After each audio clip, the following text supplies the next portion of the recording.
Good evening, everyone. Hello, I'm Casey. For those of you who don't know me, I'm serving as the director at Ocean of Compassion. It's our pleasure to welcome Venerable Losang Gendun. Before Venerable ordained, he worked in palliative care, technology, refugee organizations, and commercial management. In 2006, he took ordination in the Tibetan lineage. And for 10 years, he studied in monasteries across France, India, Nepal, and Myanmar. And then for 4+ years, he did intensive retreat immersing in both Tibetan Sutra and Tantra, as well as the Burmese Theravada tradition, forest tradition. For the last 15 years, Venerable Gendun has been teaching worldwide under the auspices for the Foundation for the Preservation of Mahayana Tradition, FPMT, which is the affiliate organization that we belong to. He brings together Buddhist philosophy, psychology, and meditation practice in ways that are relevant to contemporary life. He's also the resident teacher at the Maitreya Institute in Amsterdam. One of the key programs he leads in the FPMT is FPMT's in-depth meditation training, IDMT, which we are offering here at OCBC. Geshe-la's teaching it through our center as well.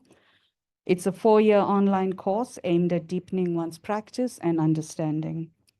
In 2023, Venerable Gendun founded the Buddha Project, which serves as a living bridge between meditation, science, art, and social engagement. Through the Buddha Project, he offers long-term guidance for meditators, supports scientific research, art projects, and intercontemplative dialogue. Venerable Losang Gendun embodies a blend of deep contemplative training, clear communication, and real-world relevance. Welcome, Venerable Gendun. Thank you. Very nice to be here again. It's been, I'm still not sure. I think it's either 12 or 13 years. So long ago that I, to be honest, didn't recognize the place. I would have driven straight past it. Yeah.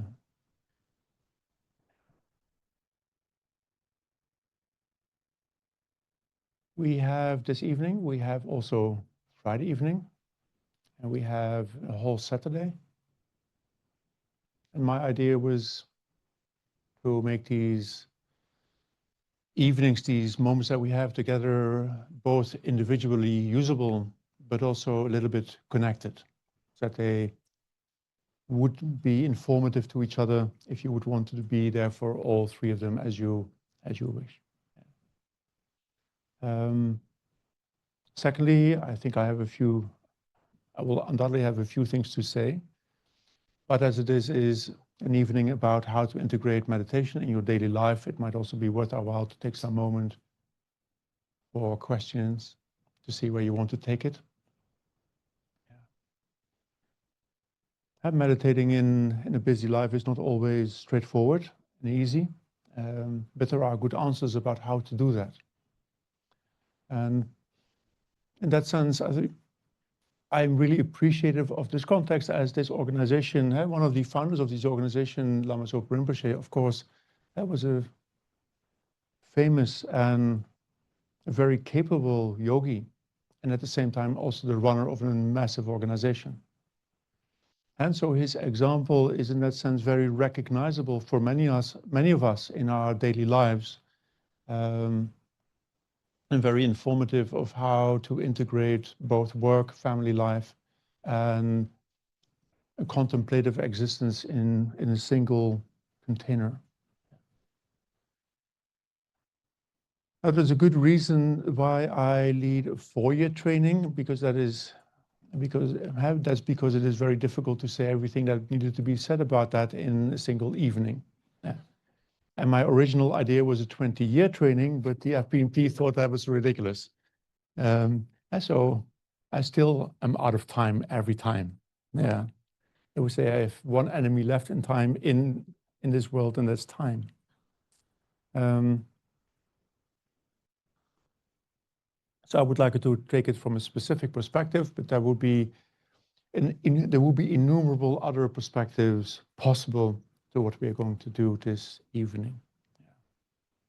How many of you have a meditative or a Buddhist practice going on?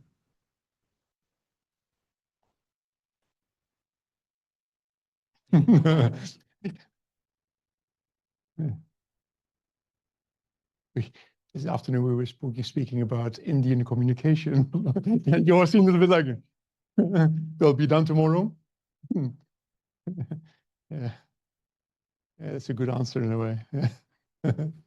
Yeah.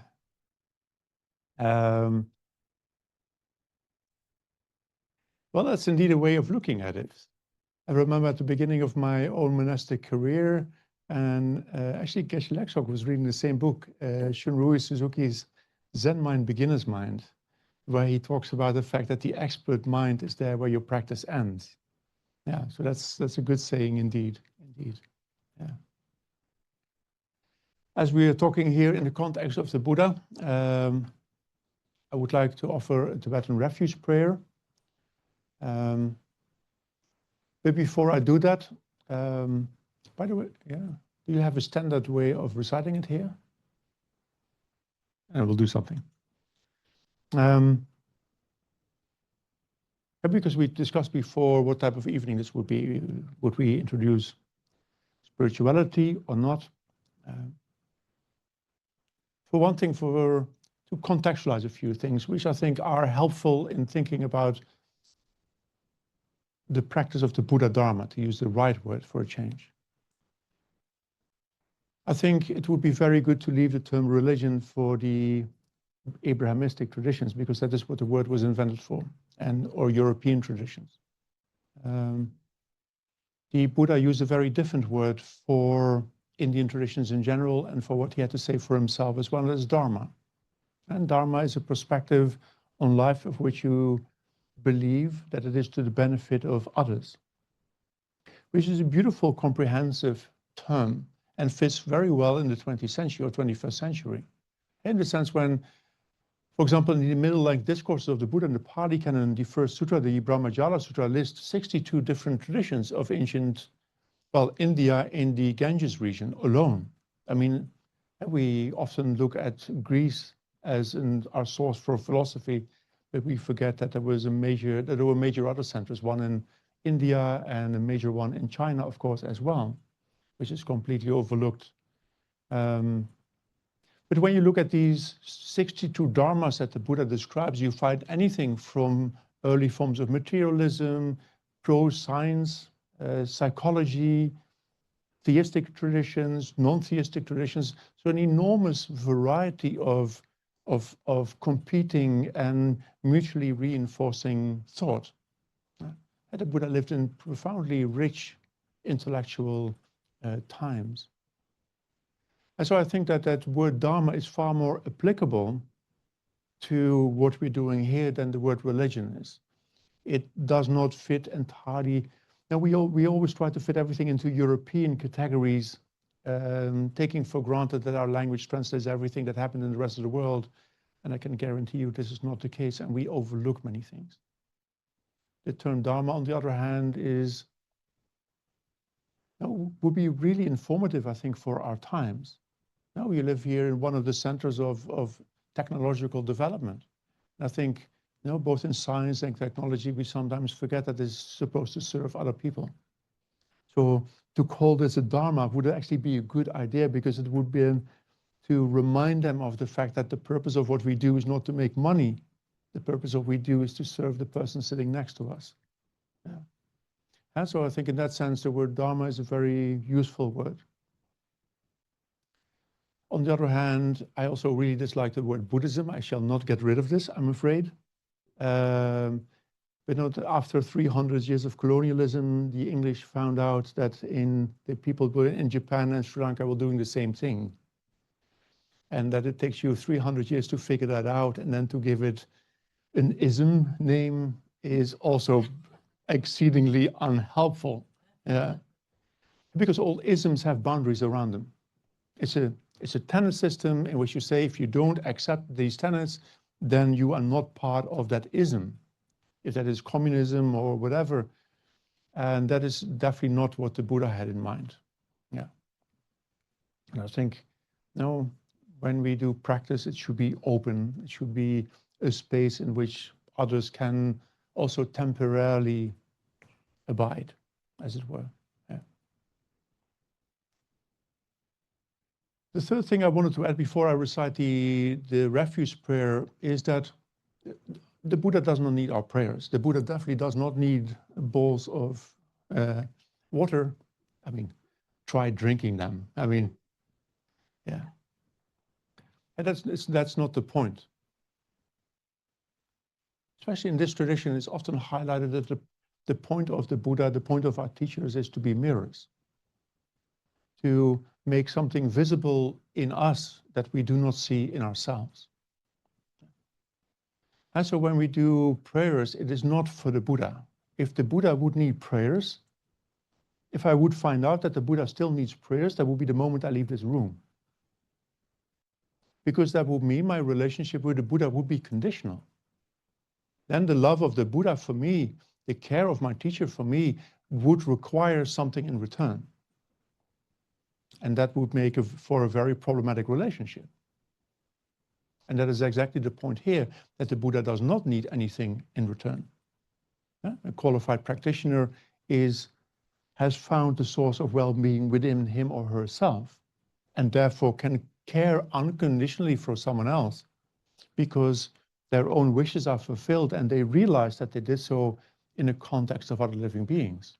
That in fact their happiness arose in dependence on others, and therefore the purpose of a human life, of an enlightened life, is to give back. Yeah. And so when we recite refuge, what we are trying to do is say as much about the Buddha as about ourselves. We try to establish a relationality. Because the only way that we can understand the Buddha is by way of ourselves. If we have no compassion, then we could use that word endlessly without ever understanding what that means. So the fact that when we say the Buddha has limitless compassion, that makes sense to our minds, tells us something about who we are. We have it and we understand that it is restricted, and we can come to understand why it is restricted. But we can also imagine what it would be like to have an unrestricted compassion, and so on and so forth. That is the importance of refuge prayer. Does it make sense? Yeah. Sangye chudan sogi chognam la jangju badu dagni kya suchi dagi chunyangi pesonangi dola pensya sangye rupa shok. Sangye chudan sogi chognam la jangju badu dagni kya suchi dagi chunyangi pesonangi dola pensya sangye rupa shok. I go for refuge to the Buddha, the Dharma, and the highest assembly. By my practice of listening to the Dharma, may we become Buddhas to benefit all living beings.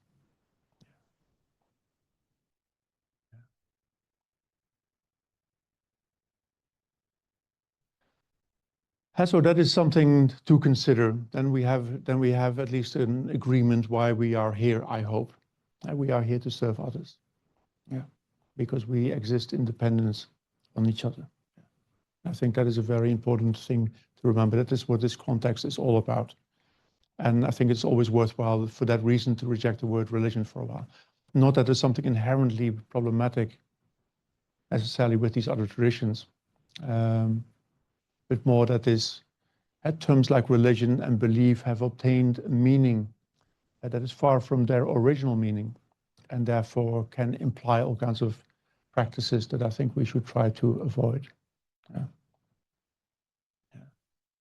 And that sounds a good term to start with in terms of meditative training is the word faith. Faith doesn't mean any form of blind belief does today. Have an acceptance of some tenet by which you become part of a specific group. What actually refers to is trust, this trust relationship. And if we come back to that relationality, that refuge is a relation between oneself and an ideal of what human existence could look like. And then through one's practice and through one's engagement with the Buddha and with enlightened other enlightened practitioners to get an increasing sense of what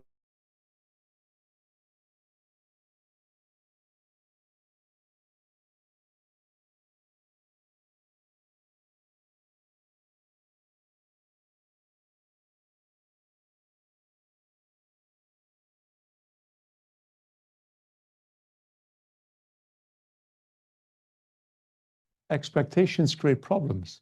No, they do. So now I know if you really need a good internet connection, come to Amsterdam. We have new glass fiber cable, finally. During COVID crisis, we still had DSL, and I was teaching at 7 o'clock in the evening when everyone came back from their work and turned on, or stopped working at home and turned on Netflix. So the moment I started the Zoom session, my whole internet connection would go down because it was a bottleneck at the end of my street. Yeah. I have also a difficult relationship with Netflix.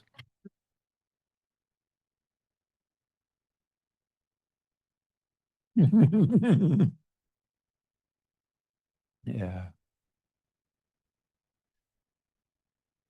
So I would like to say a few things, then we'll try a meditation, and then we'll see where we go.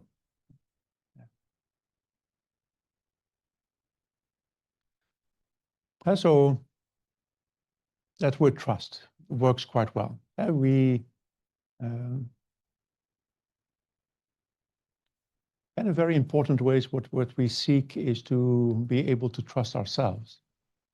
And that can feel often surprisingly challenging, isn't it? Yeah. Hey, every one of us would like to go to a job interview or whatever we find exactly challenging. And by the way, not necessarily to sit behind the pillar.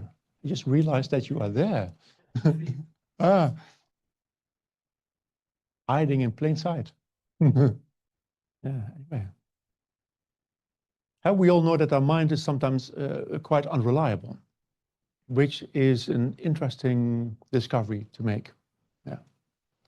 So we're all living with that challenge that on the one hand, we are part of a culture that tells us that we are responsible for our own lives, and if we feel it, that is our problem, and that is our responsibility. Yeah. And we never question how these two themes fit together. So if we are supposed to be able to take our lives into control, into our own hands and succeed, how would we be able to do that if we can't always rely on our own body and mind to do what we want them to do?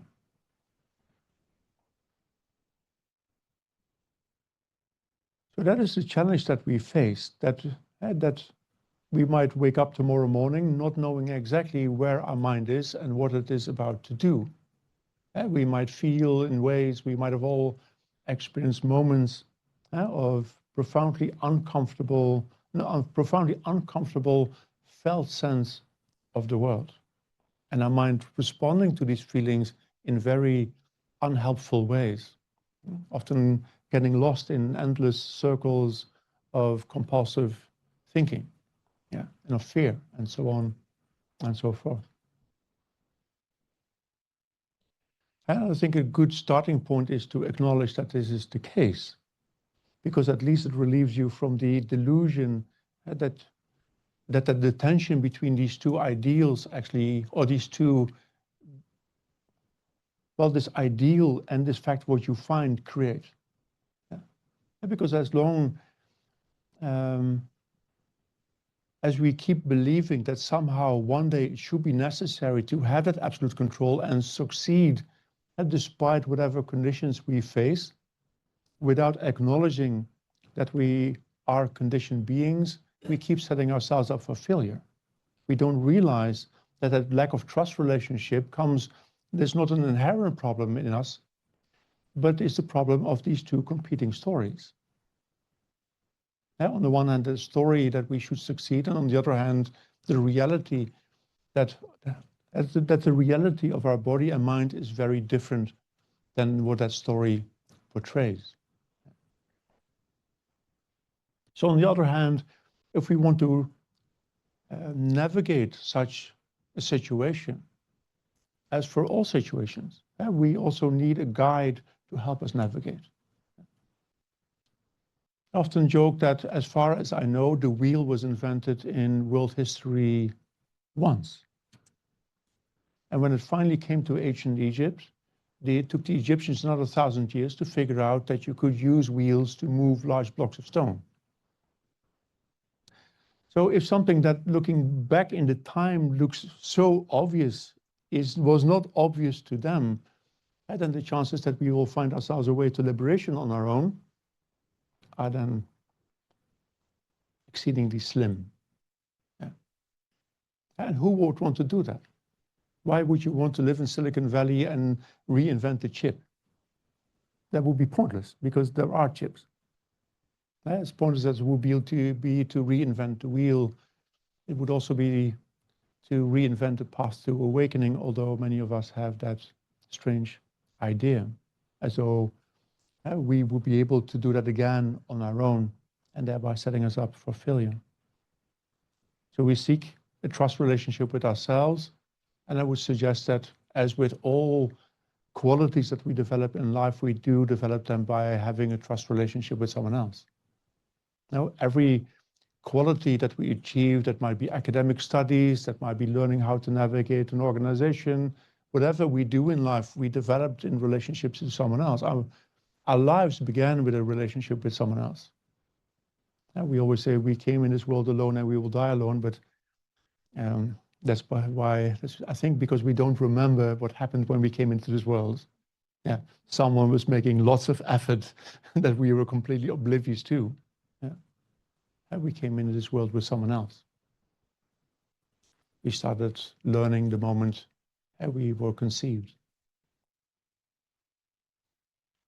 But we need a reliable relationship. We need a relationship with someone that can guide us there, of whom we have confidence that that person has become reliable to him or herself.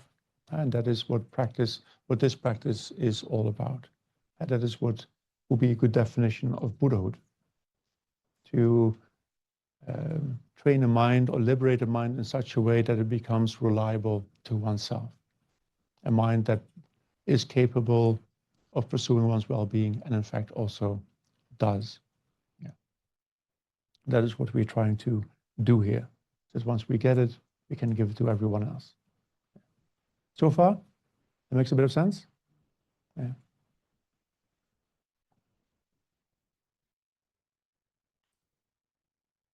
Now, so how would you approach that in a daily existence? One of the things in that sense that hinders us is another English word, and that's meditation. I have a number of words that I would happily delete from dictionaries. Yeah. And so after religion and Buddhism, that word would also have to leave. Yeah. They always joke that I am the greatest contributor to the French dictionary because I kept reinventing words. But that says nothing about my French, actually, quite the opposite. But maybe I should become the greatest deleter of the Oxford Dictionary. What I mean by that is that the words gom in Tibetan or bhāvanā in Pali, Sanskrit, actually don't have the same connotation at all. And when we think about meditation, we think about sitting on cushions in a corner of one's room with a Buddha statue in front of you, burning some incense and listening to some fancy music.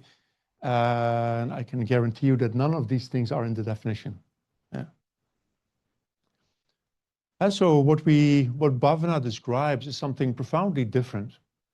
And what it just means is to either cultivate or familiarize.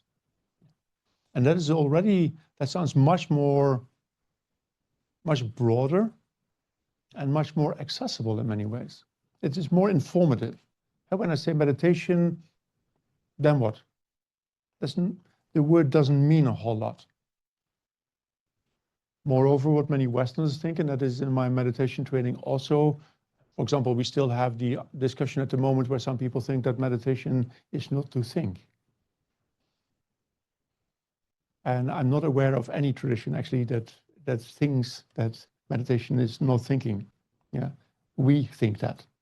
Yeah, There was one Chinese tradition that thought that as well, and our founder, Jason Kappa, argues strongly against that idea. Yeah.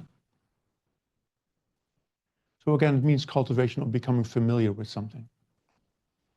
And if you would ask, like, what do we want to become familiar with? Yeah. And what we would like to become familiar with is the way things exist, the way things are. Because what I just highlighted in this little story that I told you about these two challenges, this challenge that we face between the ideal on the one hand and what we find on the other hand, is that there's a mismatch between what we believe about the world and what we find in reality. And that we have very little tools to navigate that dilemma, and we all end up feeling not good enough. I found out recently that 82% of Westerners has an imposter syndrome. That's pretty bad. That means that most of us sitting here feel somehow in one way or another not good enough. And then you think, like, by whose measurement?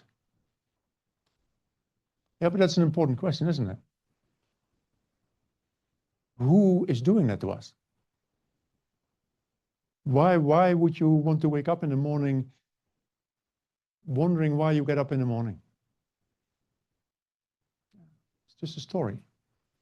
And so we are very familiar with a very unwholesome story that obviously doesn't tell you much about your life. Because if that story would really tell you something about your life, you would have succeeded.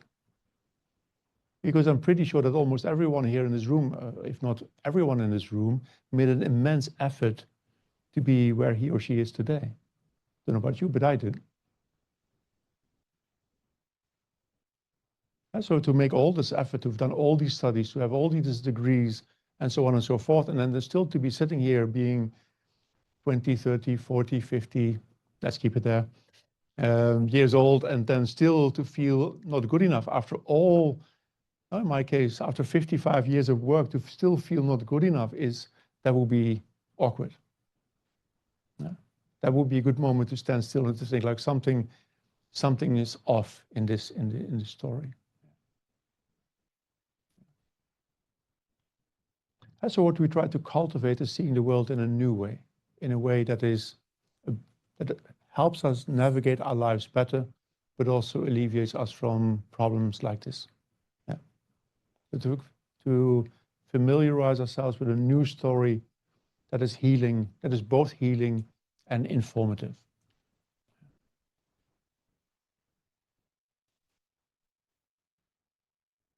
Yeah. So far, does that raise any questions or not? Counter arguments? Like, what are you talking about? Please stop this. Tell us how we can become rich. I have no idea. Never managed. Oh, wrong person.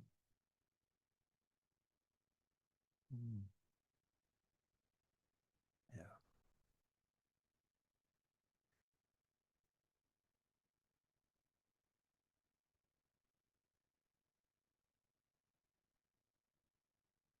Thank you very much. You talked about a very interesting point called trust in a trusted communication with, and that how we come on this earth and we already, even though we come alone and we die alone, we come in with pre-made relationships. I think my question is, what in your mind, aside from compassion and kindness, results in an open, trusted relationship? For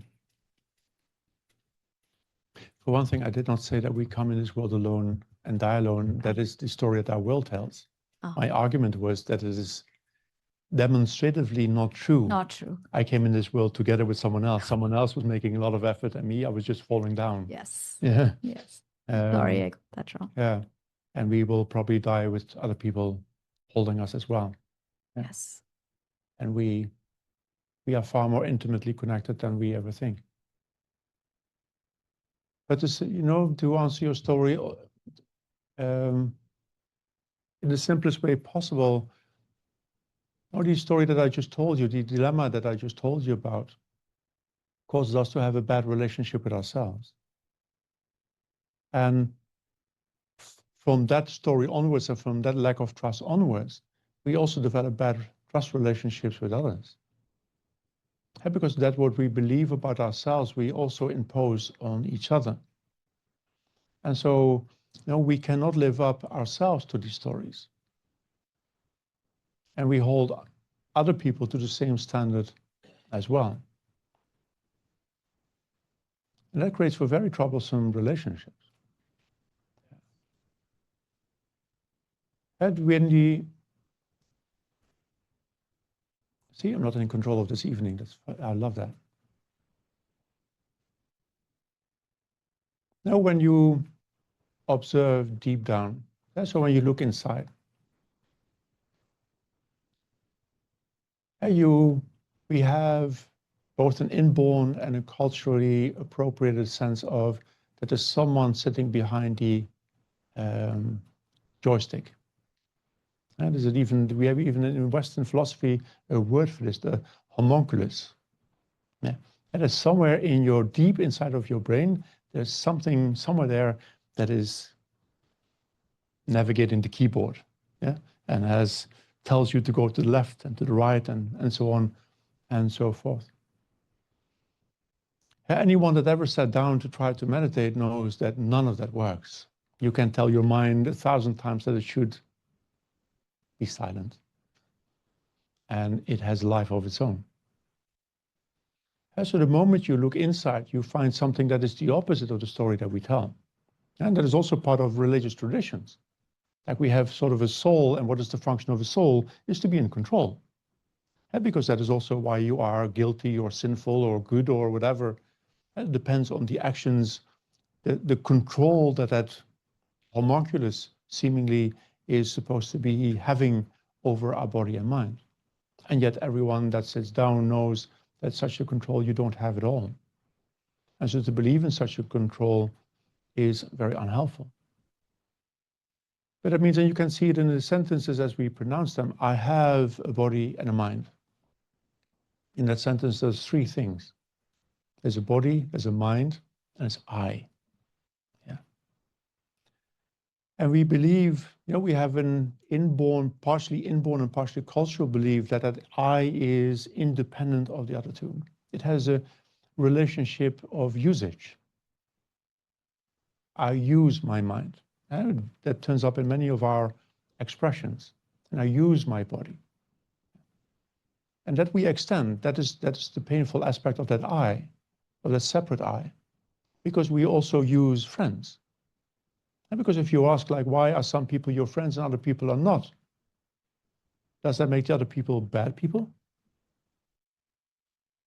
And why do we make these separations? Why do we like some and we do not like others? Because we want something in return.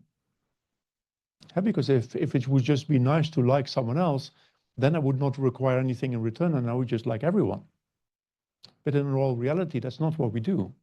We like some and we don't like others. And that is because much of our relationships are an investment aiming for a return. And we do the same thing with our minds and our bodies. Now we go to universities to study so that we get something in return.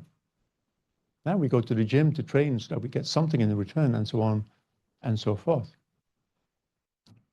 But that relationship is not only very unrealistic, it's very unhealthy. And so when you look deeply, that control you don't have. So that says something about who you are. And so you can know from your own direct cultivation. That is simply what mindfulness is supposed to be doing, actually. Mindfulness is not about staring at your breath. Mindfulness, the purpose of mindfulness is to look like what is going on. And your breath is just something to anchor your awareness for a while so that it doesn't drift off all the time. And the moment it stops drifting all the time, then to look a bit around like, who am I? How do I relate to all the things that I notice in my awareness? Now and then, as you are mostly of the time sitting with your eyes closed, and what you encounter in that awareness, you encounter a body and a mind. That is the two things that you are looking at. And then the questioning starts, like, what relationship do I have with them? Am I their boss? And the answer is no. Because if you were their boss, you could tell them to do whatever you want them to do, regardless of the circumstances. Well, and that is even as a boss is not really realistic. I know because I've tried. Yeah.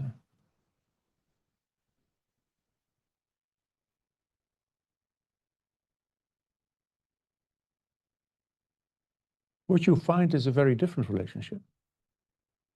And so when you want to meditate and you want to control your mindfulness, when you want to force yourself to hold on to your breath or whatever you're cultivating, you find only one thing, that your mind keeps skipping off. The harder you try to force it, the more resistant it is in doing anything that you want.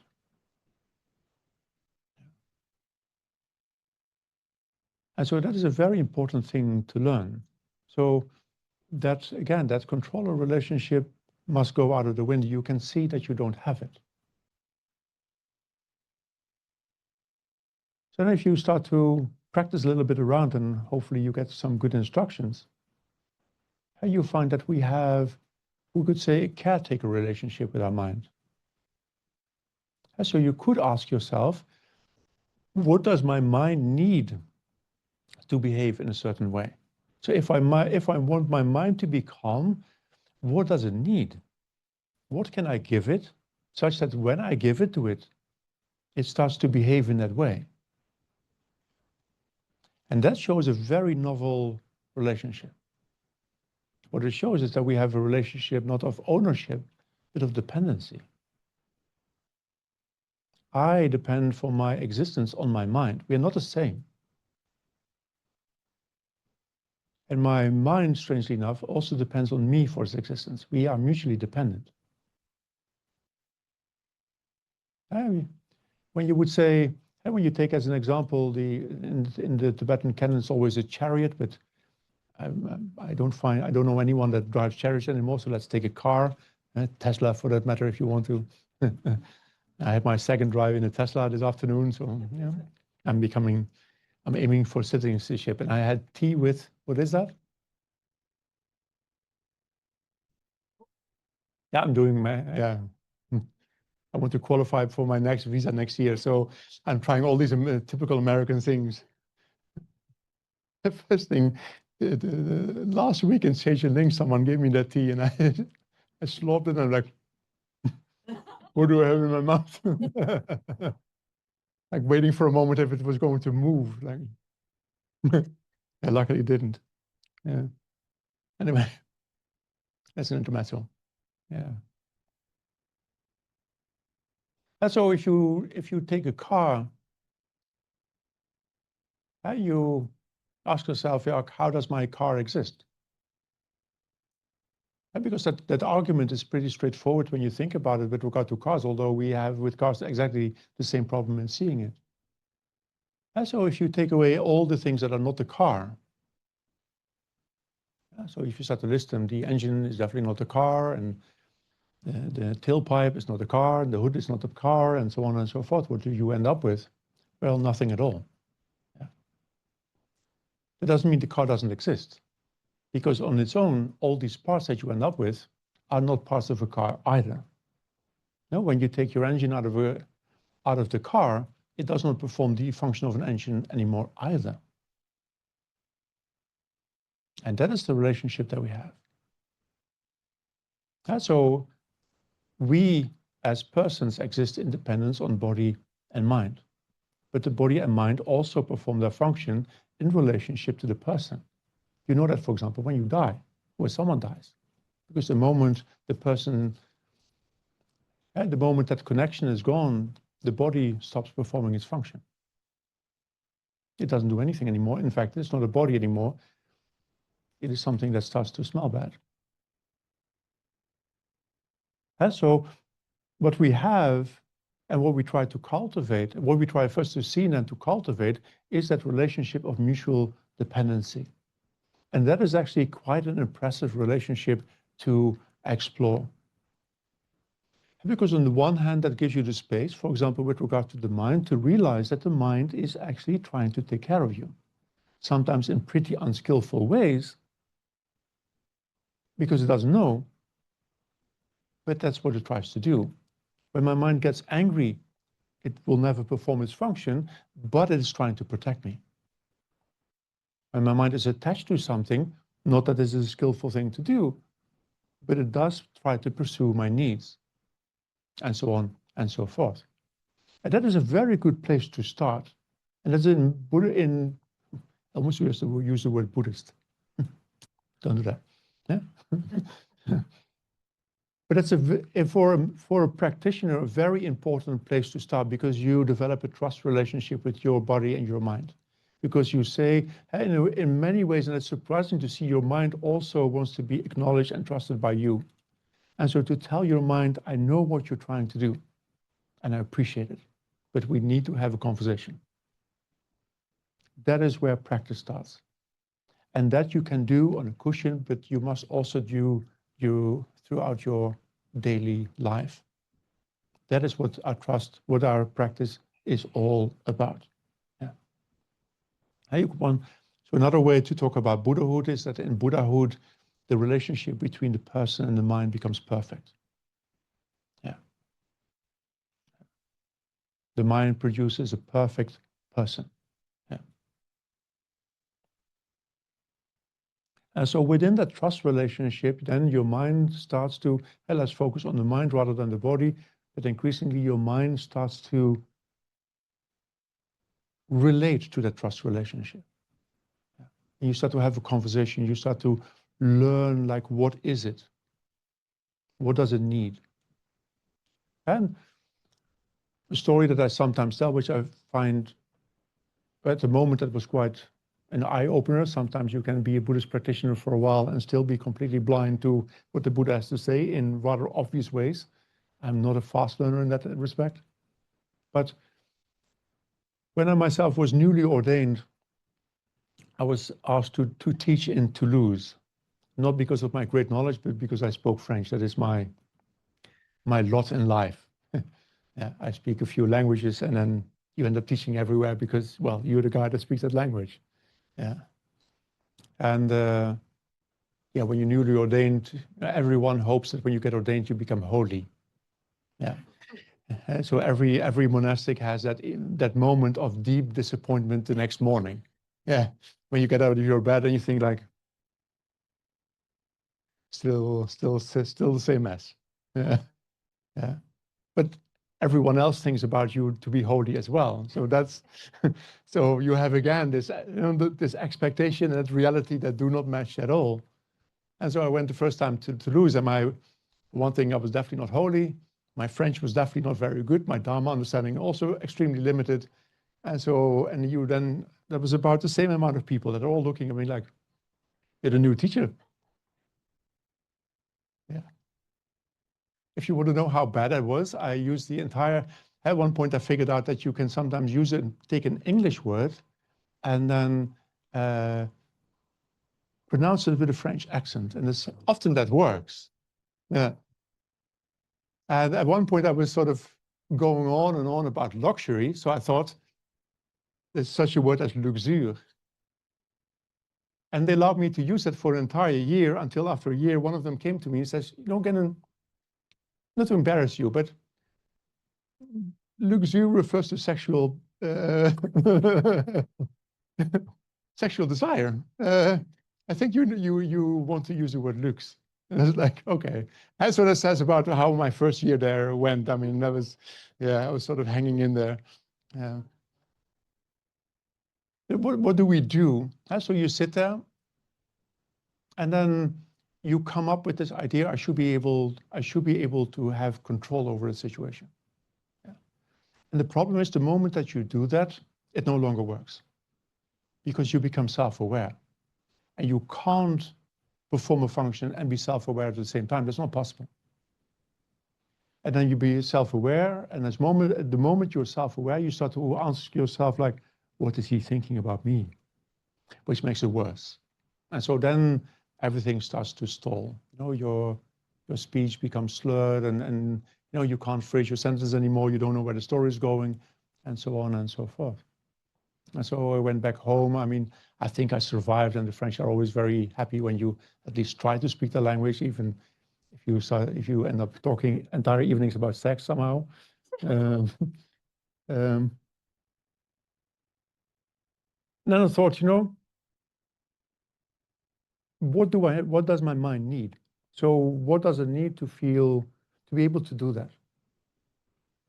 And I realized there's two things that my mind actually likes a lot. My mind likes intimacy. We all do. And because the questioning, for example, like, what do you think, is resolved the moment I know who you are. When we have a little bit of conversation, when we just have that moment of interpersonal contact, that worry is a little bit over. So I decided, you know, next time I go to Toulouse, I'm going to go half an hour early. I'm going to drink some tea with him, happily chat around, because I will feel comfortable. And the second thing that I realized was actually making a joke, because like a good self-deprecating joke clears the room, because it's a sympathetic thing that we do. That is one of the things by which we create community.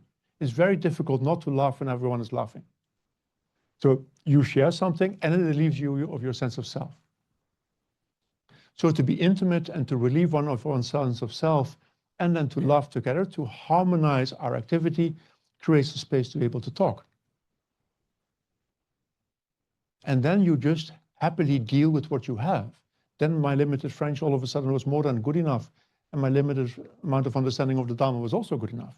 They just wanted to have a good evening chat about something decent. And that is what practice does. It's lots of looking both on the cushion and outside of the cushion. We use on the cushion as a sort of like an experimental space. You make life simple. And so when I'm sitting with myself, what do I see? How can I navigate my own mind and own body? To learn to listen to them and to respond to what you hear. And to see what does my person become when my mind and my body behave differently. And so to look at that interaction. And then with that understanding, to go back into the world and to test that understanding. And that back and forth is what is called bhāvanā. That is what meditation is all about. Does it make sense?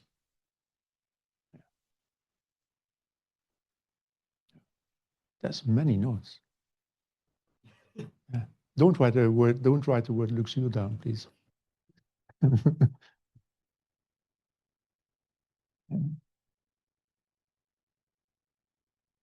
So before we move on, let's take a comfortable position for a moment.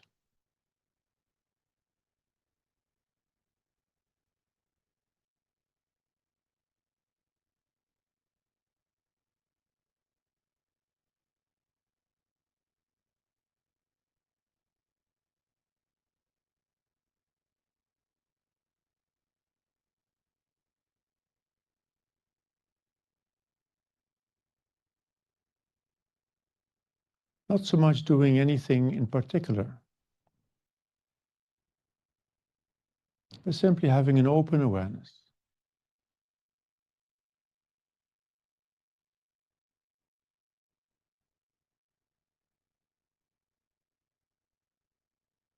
Of course, the mind is usually very much inclined towards moving to the past or the future.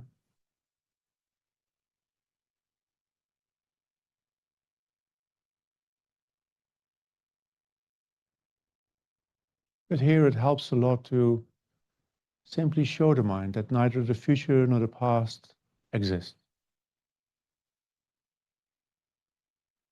The future does not exist yet, and the past has ceased to exist.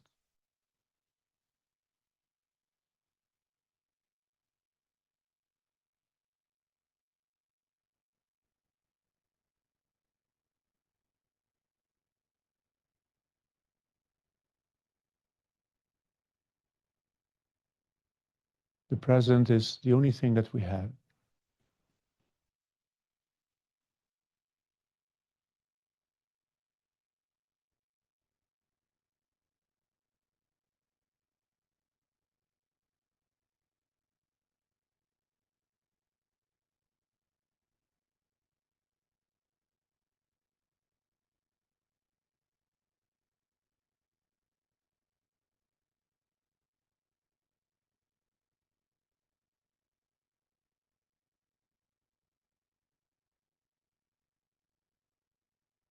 I invite you to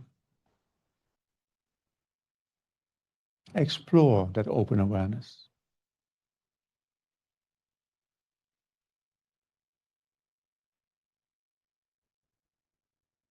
And to notice that the mind observes things, it tends to observe things in a prejudged way.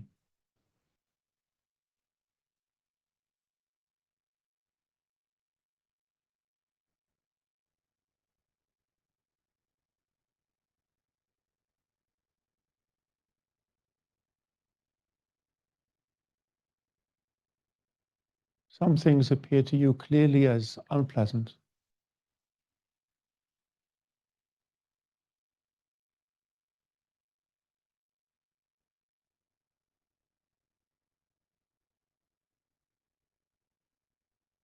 Like they should not be that way.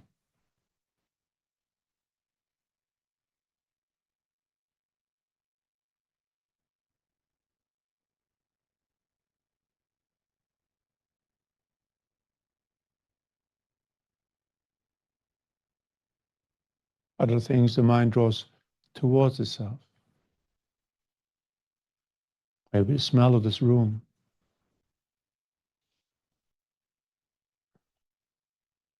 The colors of the images.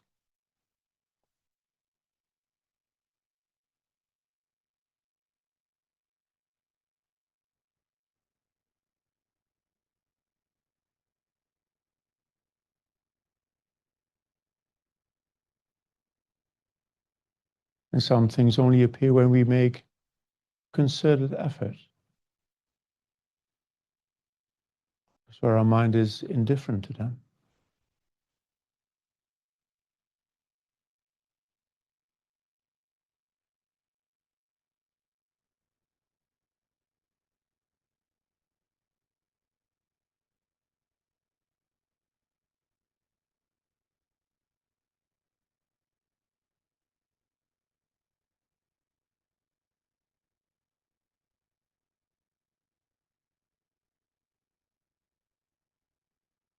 When you go further, you notice that we even have that relationship with our body and mind.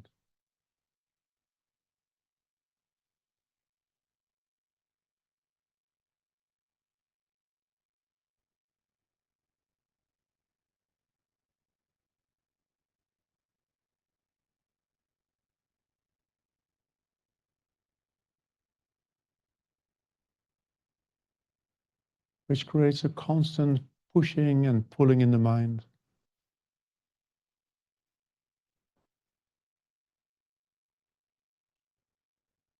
And a whirlwind of emotions.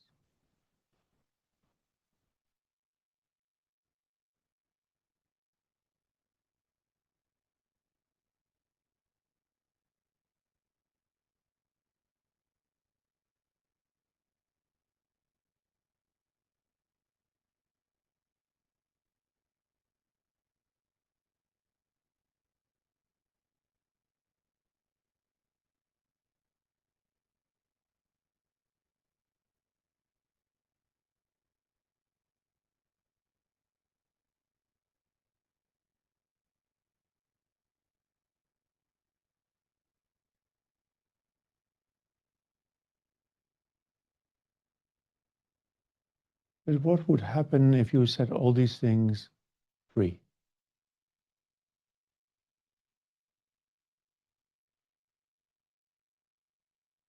When you take a moment to visit all your minds, the hearing, the seeing, the smelling, tasting, touching, the body sense, the mental sense.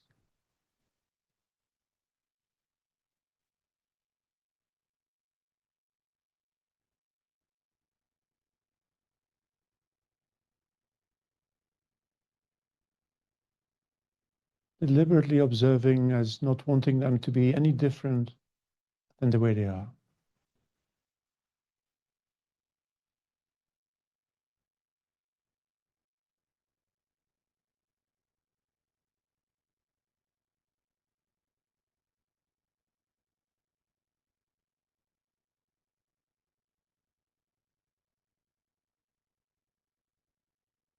When you do that, for example, to the sound,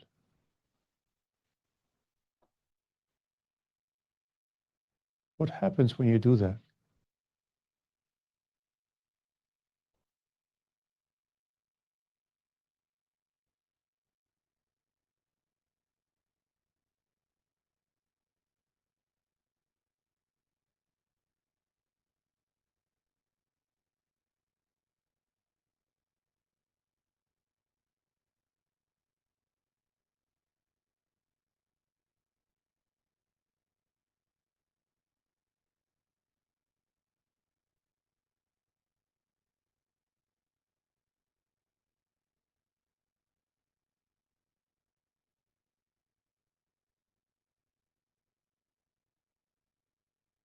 What happens when you relieve all the other objects of mind from aversion, attachment, and indifference?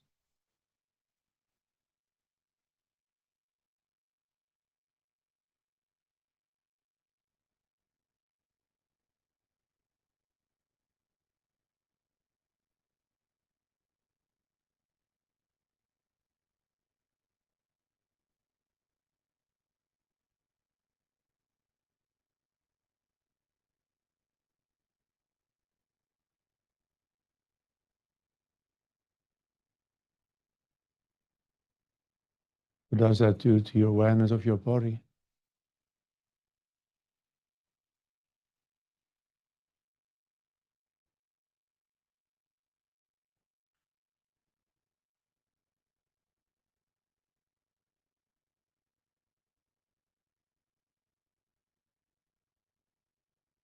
Or your awareness of the mind itself?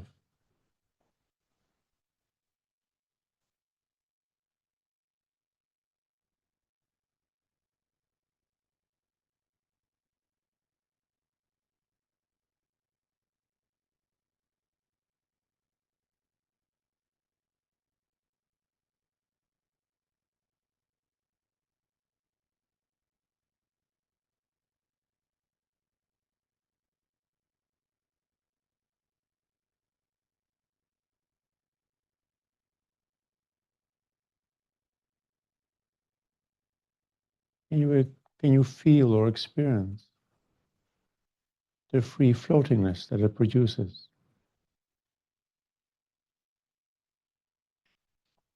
When nothing is pulling at the mind anymore.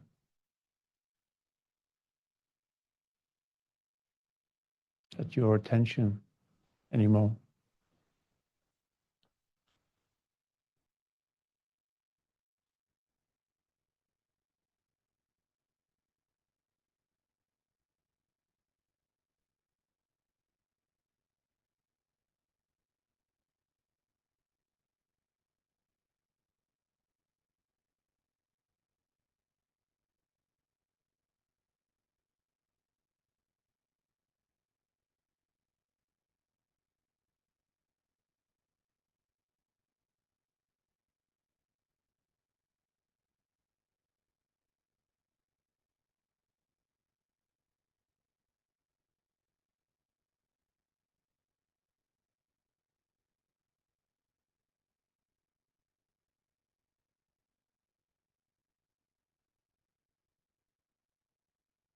And what would happen if you would introduce appreciation?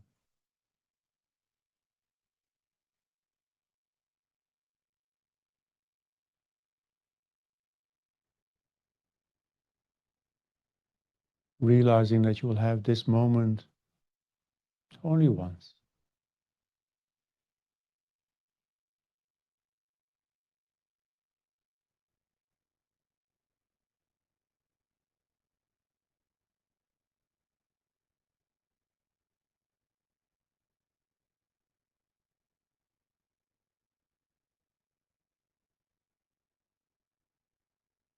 There's an interesting rhythm and a bell-like ring in the air conditioning, for example.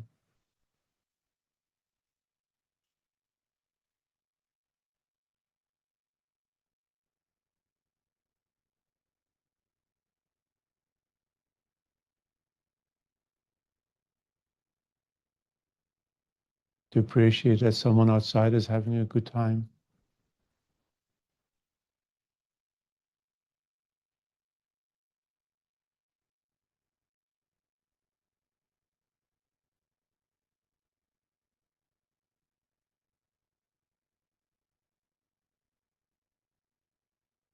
How great it is to sit here for a moment and to do, or to have to do nothing.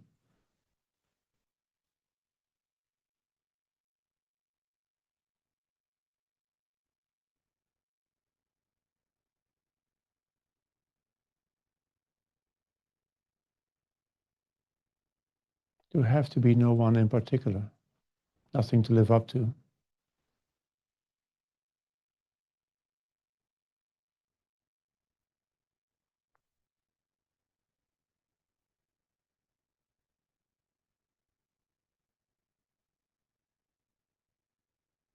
Sitting with beautiful spiritual friends.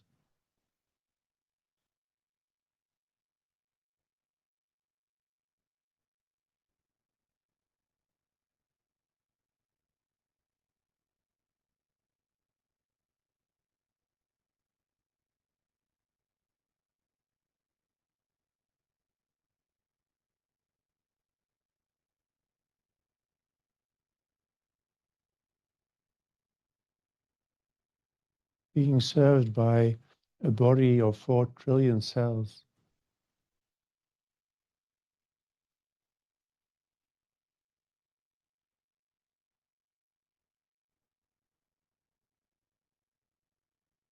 And a mind working hard for you to make sense of this world.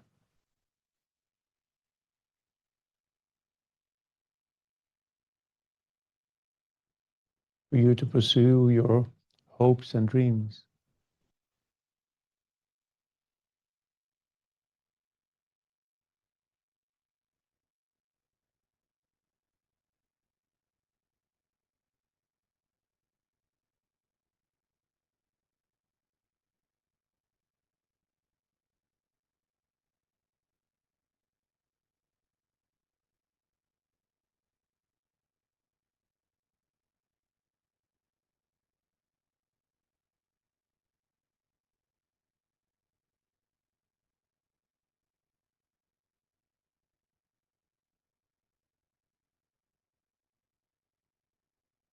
What does that feel like?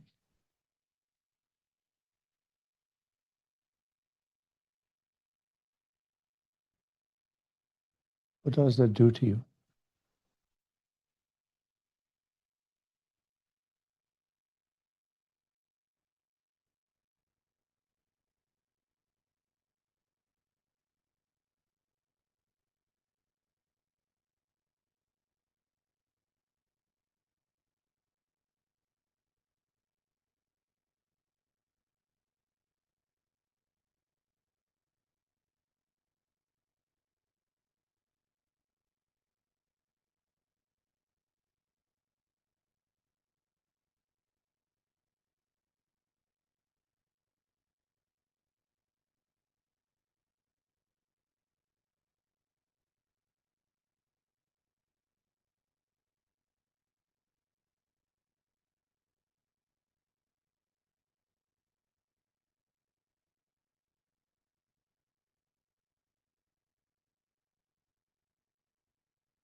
There's a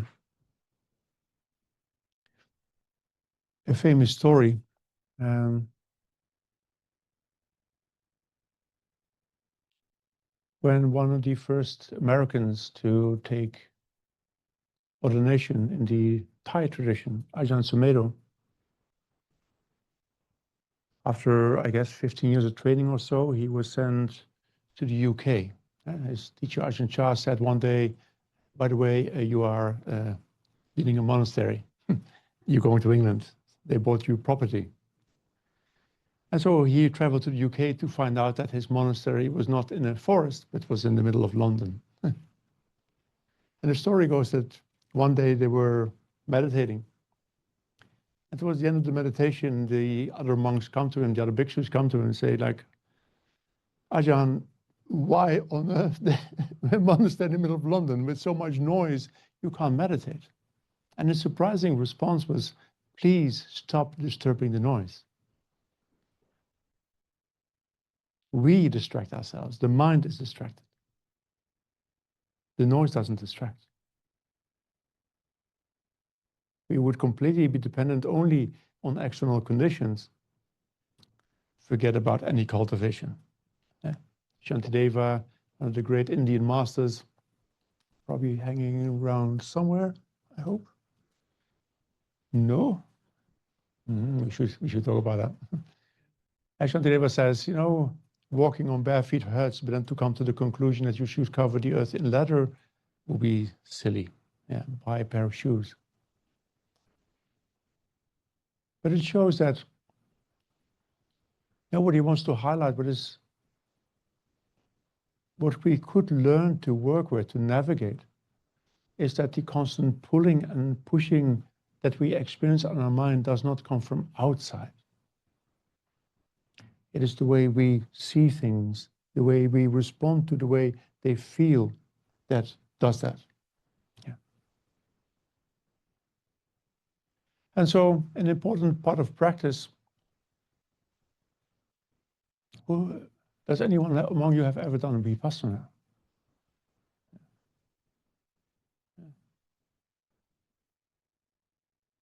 I'm always a bit surprised that and that is almost tradition-wide. If you do vipassana, you focus famously on form of the body, you focus on feelings, mind, and then objects of mind, to put it as simple as possible. At least that is the theory. Because if you have done vipassana, you see that you never get beyond the first one. And then of the first one, there's a whole lot of them in there. There's 9 of them in there, but of the 9, we ever do, well, if you did Goenka, 4 elements, and if you've done some others, you got the breath. Yeah. That's not much. Like for an investigation, it's like I want to become a biologist and I investigate flies. Well, there's other life around as well.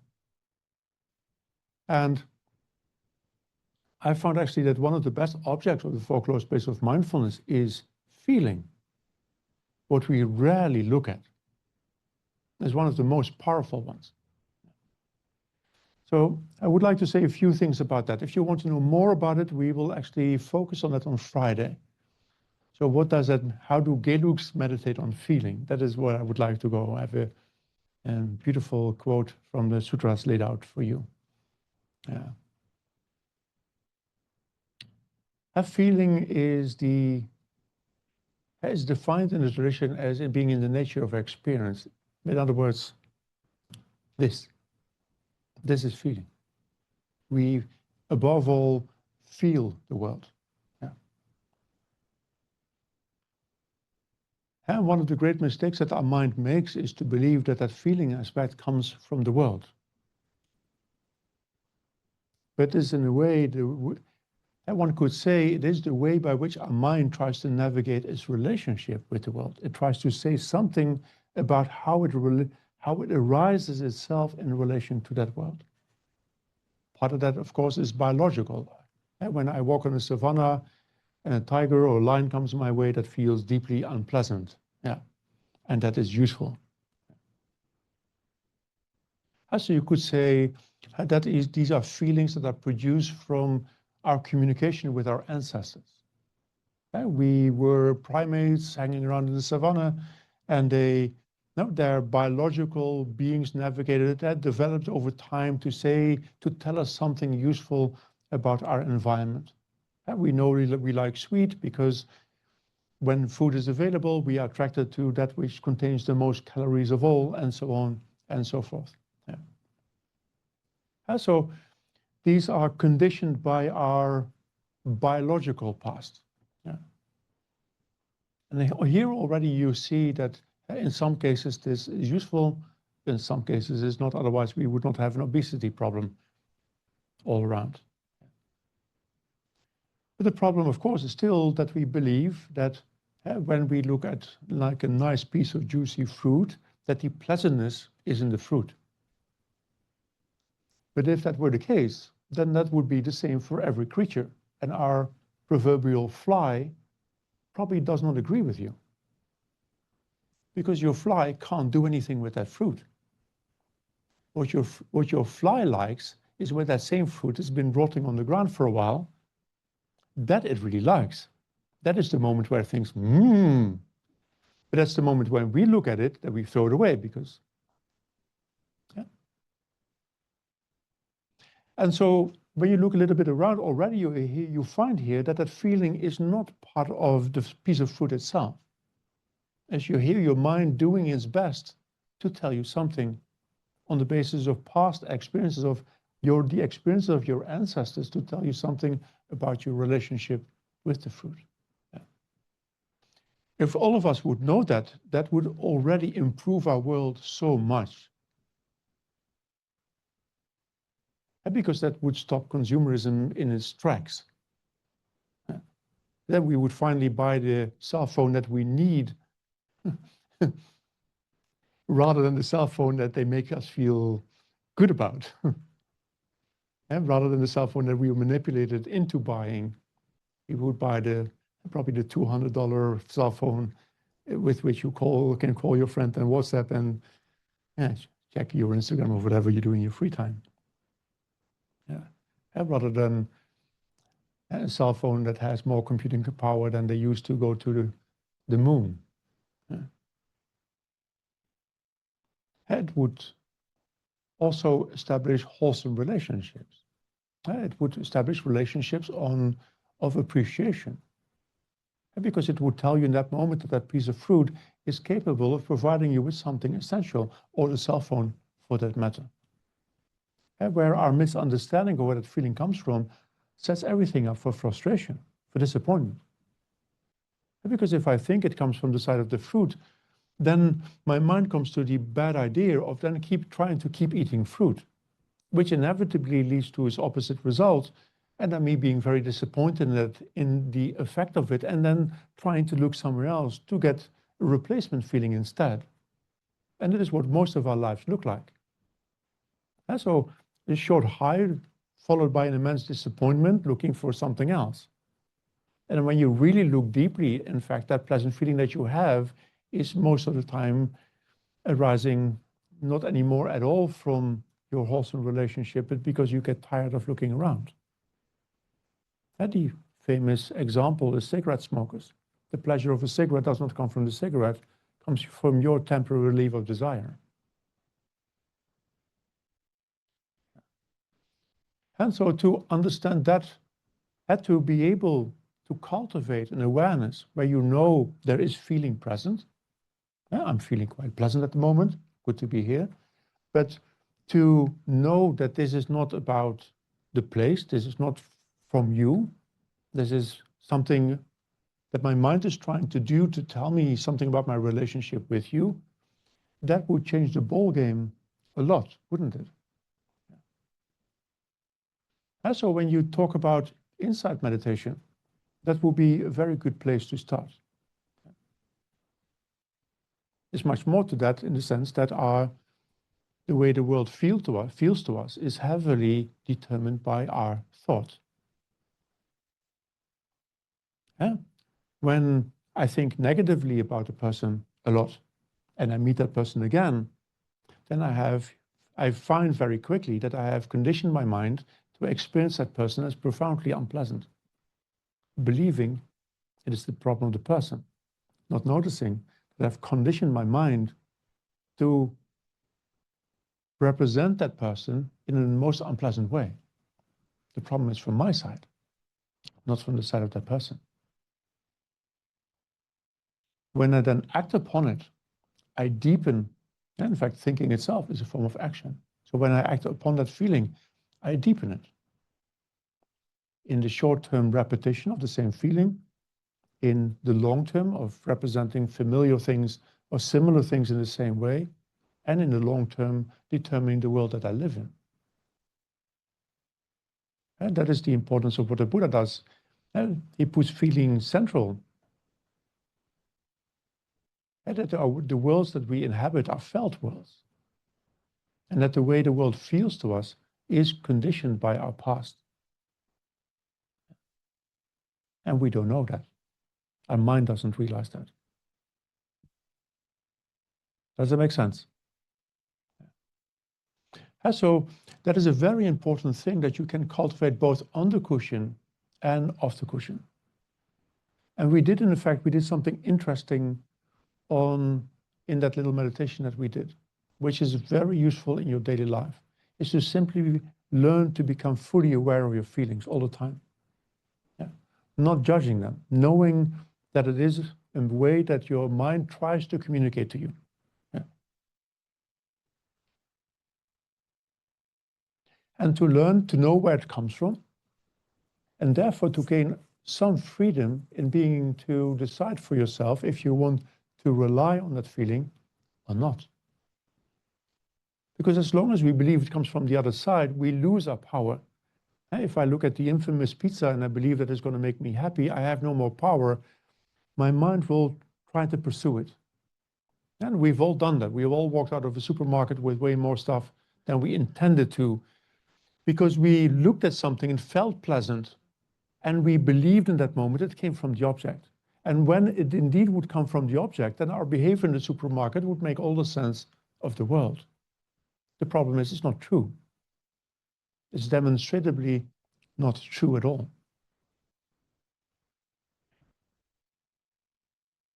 And that is the same thing and then we go very deep, and we don't have time to go there all the way, but I would really invite you to do the same thing with regards to the way that you represent your own body and your own mind.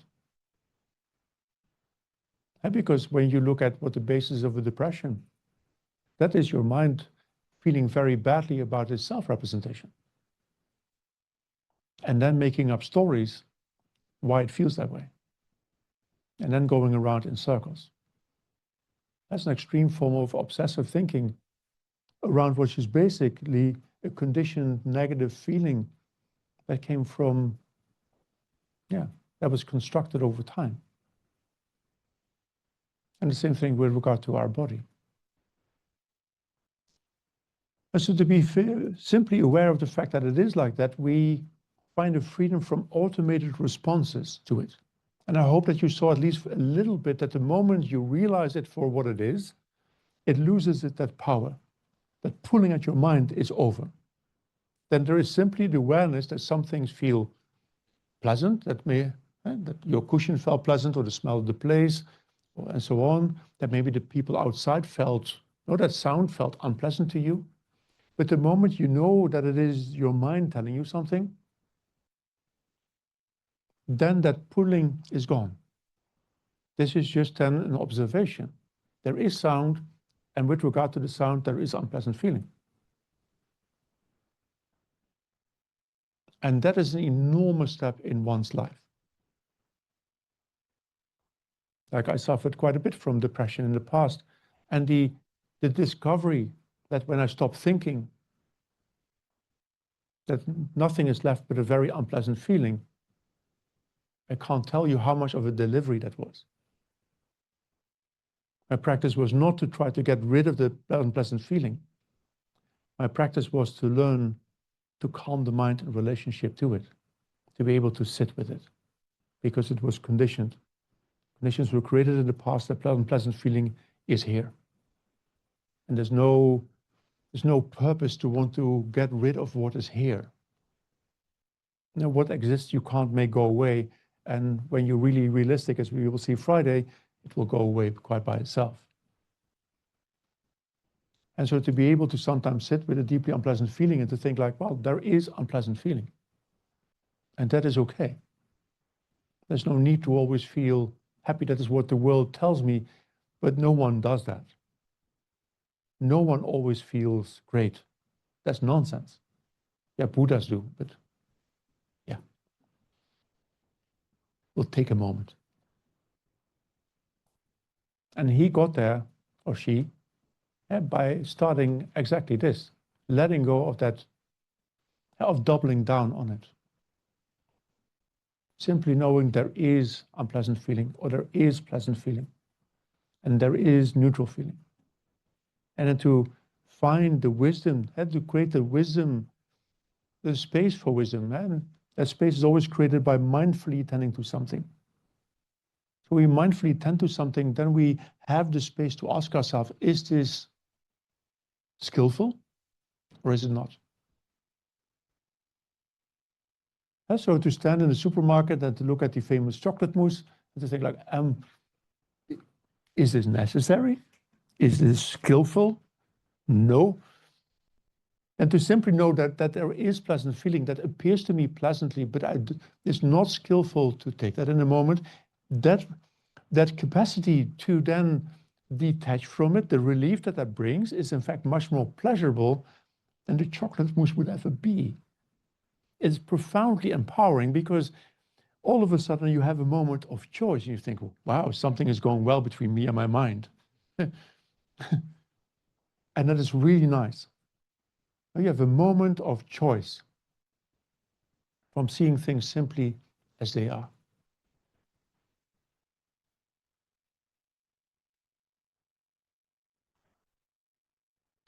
And then we did something else. I introduced the fact that these feelings, as they come mostly from your side, can be conditioned by you. And we all know that to some extent. I mean, especially in Holland, all mothers believe that Brussels sprouts are delicious and you should feed them to your children. And all children think like, what on, are you trying to kill me? So there's like a tension between children. My mother, yeah. My mother had a specific delusion about this. And my brother had a specific hatred with regard to this. And that went so out of hand that my mother at one point bought a plate that you could fill with hot water so that his food would stay warm. And she would just sit like washing at my brother to finish the Brussels sprouts. Anyway, my mother came from the north. She was, yeah, Spartan. Yeah, well, Spartans are from the south. The northern is actually much worse. If the Northerns had lived in Greece, they would have defeated the Spartans. But at one point, you come to like them because they are part of a cultural pattern. You know, if you're Dutch, you like these things. And so somewhere that feeling transitions. I mean, had you learn as a child that this is an important part of your culture, you want to be part of your culture, and bit by bit, your mind relearns to indicate that these Brussels sprouts in a different way. There's satisfaction of sharing that cultural ritual with others. I specifically grew up in a time when Brussels sprouts were luckily not all year round. They came at specific seasons. So there was also a release from Brussels sprouts after a bloody 3 months. But here we are. There was luckily a coming and a going of Brussels sprouts, like all things. Huh? Impermanence is bliss. Yeah. But gradually you learn that from my mother, for example, and she got that from someone else. There was an important cultural rhythm. She looked forward, you know, already a month ahead when the time for Brussels sprouts would come. Not entirely unanimously, but you know by now. And so that part of that culture then becomes pleasant to do that with her. And then to go together to the market where all of a sudden they appear. And when the recipes are rediscovered in the closet and so on and so forth, that gradually transforms the way you experience Brussels sprouts. It is a communal indicator. And we are communal beings, we are social beings. At one point, you, like your mother, look forward to the coming of Brussels sprouts. Yeah, and that whole anticipation becomes fun, and so on and so forth. And the same thing is true for many things that we like in our culture. No one likes beer the first time around, or red wine for that matter. I can still remember the first time I tried red wine, and like, why would some people do that to themselves? Yeah. And then bit by bit, we picked it up as a cultural habit and then learned to like it. But it shows something important. It shows that that felt sense can be transformed actually quite deliberately if we know how to do that. So once we accept that it is an aspect of our mind talking about the world, it arises in relation to the past and to the object, then we can do something with the future. And that future might be quite immediate. So I showed you, for example, that I can think about the present in very different ways. Our mind is very quickly focused on the negative bias. You're sitting here like, oh, this is so nice, and then someone starts to make noise outside, and the moment your mind has decided that it should not be like that, you're gone. You believe it's their fault, but it's not. It's your judgment. There was an unpleasant feeling. You started to judge it, and then what does the mind do? It starts to obsess over it because it believes that thinking helps, which it doesn't. In fact, it conditions the negative feeling again. You double down. Because I already showed that the way the world feels to you is conditioned by your thought, amongst other things. And so the people outside start to feel more and more unpleasant, not realizing that it is not about them, it is your thought about them that feels increasingly unpleasant. And then you don't want to feel that way, so and so on and so forth. And you can, well, we are all experts of doing that, I guess. Yeah. The same thing is true with when something feels pleasant. Yeah. The most unpleasant of these feeling has three basic modes: pleasant, unpleasant, and neutral. The most unpleasant one is in fact neutral feeling, because it causes our mind to ignore things. That which appears to the mind as neutral, it will skip off, as it were. Yeah. Yeah. But also to learn to use tools like, for example, being deliberately appreciative, and to see that you can change your perception of the present, that you have quite I would say control is the wrong word here, but if you know how to navigate that care relationship with your mind, there's a lot you can do with regard to the felt sense. And in fact, you gave a good example earlier on, because I did exactly the same thing. And so when I went to my monastery, I tried what I think we all try to do, is to become successful despite myself, and ended up with a burnout. That's what you get when you pursue goals despite yourself rather than working with yourself, and that never ends up well. And I found that the most, how should I say this? The most liberating thing, when I realized I needed to stop. And I had traveled a lot in between. I was in the habit of going back and forth between working and traveling, and I was a Buddhist practitioner for a while. And we can be very stubborn, and I'm a Capricorn. And this hardwood. When I die, you can sell it to make planks. And that I found that one of the most liberating things that I've ever done was just to sit with myself, to feel miserable, and to accept that it is okay to feel miserable. Because what it does is that it strangely produces quite pleasant feelings. That you have a trust relationship with yourself, that you tell your mind, it's okay. I know what you've done. You worked hard for me. And you're tired. And it's okay to be tired. Now I will care for you. I will just sit as long as it takes. You take your time. I don't mind. If you need to feel miserable, good on you. Yeah, I'll be here. And to be able to do that with oneself, just to sit calmly and to know this is feeling. My mind is trying to tell me something that is still something wrong. And that's okay. And to learn to listen how to find relief. Not by making it want to go away, but by learning to establish a trust relationship. Like, I cannot force my mind. That's not the relationship I have. My mind is what produces me, and I am what the mind is part of. And so when I change my attitude towards my mind starts to behave in different ways. Yeah. And that is the beginning of pleasant feeling in relationship, of the mind relating to itself. Yeah. So far, so good? Yeah.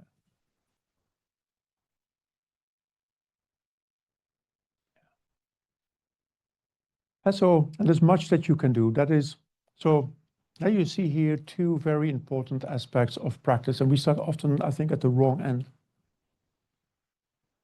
So first of all, when you talk about insight practice, we practice seeing things as they are rather than we believe them to be.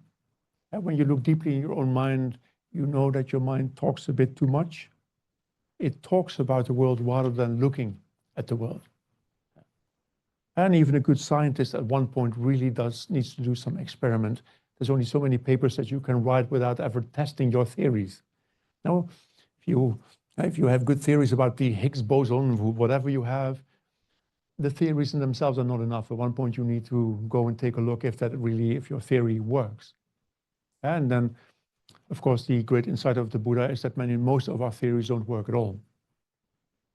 And many of our theories, especially about what it means to be a person, are pretty incorrect and therefore bad manuals to navigate our own life. And so when we do either meditation, the four elements, or the breath, or whatever topic where you have, the initial point is just to learn to slow down enough to actually to be able to look at what is there. What does the present contain? What is it made of? What is in this moment? So rather than second-handedly talking about it, what we tend to do, because that is one of the quite challenging things that you discover in practice, that most of our lives are pretty inattentive. And in fact, the vast majority of our moments, of our days, we are not present to at all. Just endless barrage of second-hand thinking about it, but completely automated. We are just lost. And that is my insight that I want to sell to Silicon Valley. And because they all want to invent things to live longer, but to be absent for 1,000 years or for 10 years doesn't really matter. If you want to live longer, then be present to the life that you have, rather than thinking about it. There's a place for thought, for sure, but not what we have. I mean, come on. Blah, blah, blah, blah, blah, blah, blah. And the only good thing about that is that in retreats, people, after sort of halfway the retreat, get tired of their own thinking. And Lama Yeshe always said, once you have seen the channel inside your own head, you don't need television anymore. But then I always add to it like, well, but if this was a television channel, no one would pay for the subscription. It's the worst soap opera ever, with an endless rerun of episode 1 of the pilot. On and on and on and on and on. And most people start to gain some calm because the mind thinks like, what the heck? I mean, this is terrible. It just wants to, most of us gain some concentration, not because we are such good meditators, but because the mind thinks like, not again, I don't want to look at you anymore. Yeah. But that's such a waste of our time. There is definitely great use for thought, but it only works when we can have the freedom to think deliberately, when we can actually harness that machine. There's a lot to be had there. But this endless automated barrage does nothing but disturb our lives and take away, well, our awareness of our own existence. So we have to calm that down. And the moment we can calm that down, for one thing, the great advantage is that all of a sudden you are present to your existence, which I think is already a win-win. Yeah. And then you can start to ask yourself, like, what is that? What on earth am I looking at? And then the felt sense is a very important one. In fact, the felt sense is what navigates our intent, not the other way around. If you want to know where does freedom lie, then the delusion of our culture is that you should be able to navigate your intent freely. Free will, Augustinian, and that thing does not exist. Your intent follows your feeling.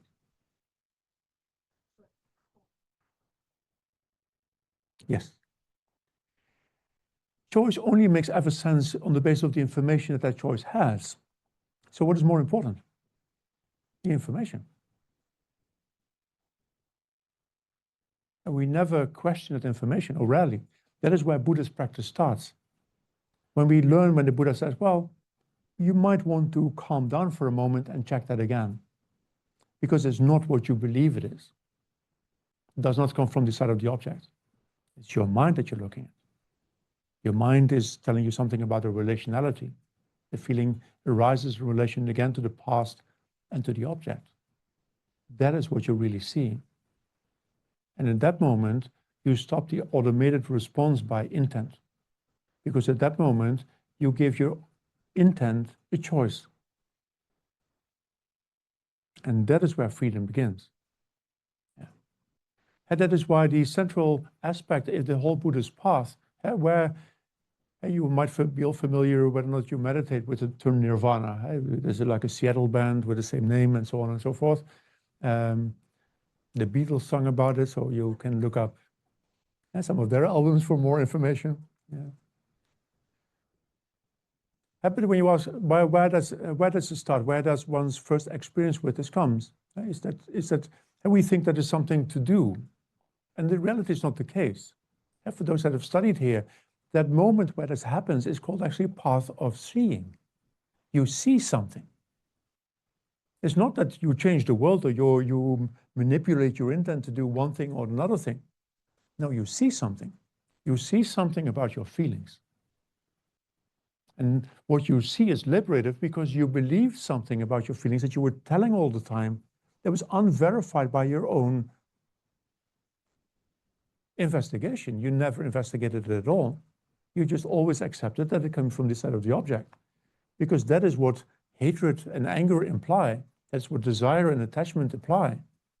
And why you were attached to something, because you believe that it will keep producing that pleasant feeling. That is why you want to hold on to it. But once you know that this never came from the side of the object, then there is no basis for attachment, nor is there a basis for anger. That's not the way things work. And then this becomes disconnected. And then you have all of a sudden freedom. The mind, and there's something else that arises that very importantly is called equanimity. It's my favorite of the mental aspects. Equanimity is where a moment where that desire and aversion dissolve and the mind abides spontaneously. That is where meditation begins. And so when you sit on a cushion and you want to manipulate your mind into absorption, good luck. Yeah. We will talk later. When you have failed, I can tell you that I can guarantee you. Yeah. And so it's never going to work. So what we want is to be able to simply accept there is a felt sense of the world, and I let it in peace. I don't need to respond to it. At that moment, your mind is free. It just hangs here. And then you can navigate it. And in the beginning, that takes time, because in no time, the same delusion starts again. And then what you do is endlessly learning to re-look again. It's a seeing that liberates. And at one point, like with this endless barrage of thinking that I just joked about, at one point your mind has seen it so often that it has a direct understanding. This story is terrible. I'm tired of it. And then that story loses its illusion. And for one thing, our mind has great difficulty separating between reality and fiction. That is why worrying works. Worrying doesn't work actually, but worrying seems to work because it gives us the sense that we're actually doing something about it, which is not the case. We're running around in a simulation, but the simulation feels real. And what all these distracted minds do, once we get sucked in, it feels real until we get out. Yeah. And that's also how television works. Yeah. Did I tell you the Star Trek joke? I didn't, okay, yeah. Well, some of us lived in the 1970s and the 1980s when Star Trek was very important. Yeah? And I was a great fan of The Next Generation. And you give use. Yeah. Yesterday was the whole discussion on one of my WhatsApp channels whether or not there should be a Buddhist ethical vow about Star Trek. And I thought, well, that would be prohibiting watching Captain Kirk. Because you either killed something or, yeah, if they were feminine, then there were other options there. Yeah. So, but Captain Picard at least was more of an ethical, reliable individual. But at that time in the 1980s, we had like a Sony television that was a screen about that size at 4 meters distant. And when I came out of retreat in 2017 in the apartment, there was actually one standing there, and I turned it on, and I was horrified by the resolution. Like, I watched that stuff. Now I watched the thing forever, and I turned it on. Like, who on earth looks at that? And so it took a lot of forgetting to be absorbed into that. And I had a partner that really disliked Star Trek, and so whenever someone got beamed up or beamed down, she would go like, "That is not possible." And the moment she did that, you become aware of the situation. And that's what I wanted to say. So in this case, this was a choice that I pleasantly made. But the Star Trek only worked as long as I got sucked into the simulation. What was happening was in my mind, not in the television screen. But and as long as you're in there, you're taken for a ride by that story. And you're not an active participant in that story. It's written by Gene Roddenberry. But the moment someone that makes a remark about it, the illusion is gone. And all of a sudden you see what is going on. And that story, that narrative going on immediately loses its power. And so here again, the moment that we become self-aware, because that is what we want, these delusions lose their power. And our mind for a moment is free again. And then bit by bit you get to have an intimation of what Buddhahood is all about. A Buddhahood is a mind that is always spontaneous. There's nothing pulling at it again. There's no delusion. There's no simulation anymore to be sucked into. There's only the world as it is, and the world as it is was always sufficient. We just rarely ever see it. Yeah.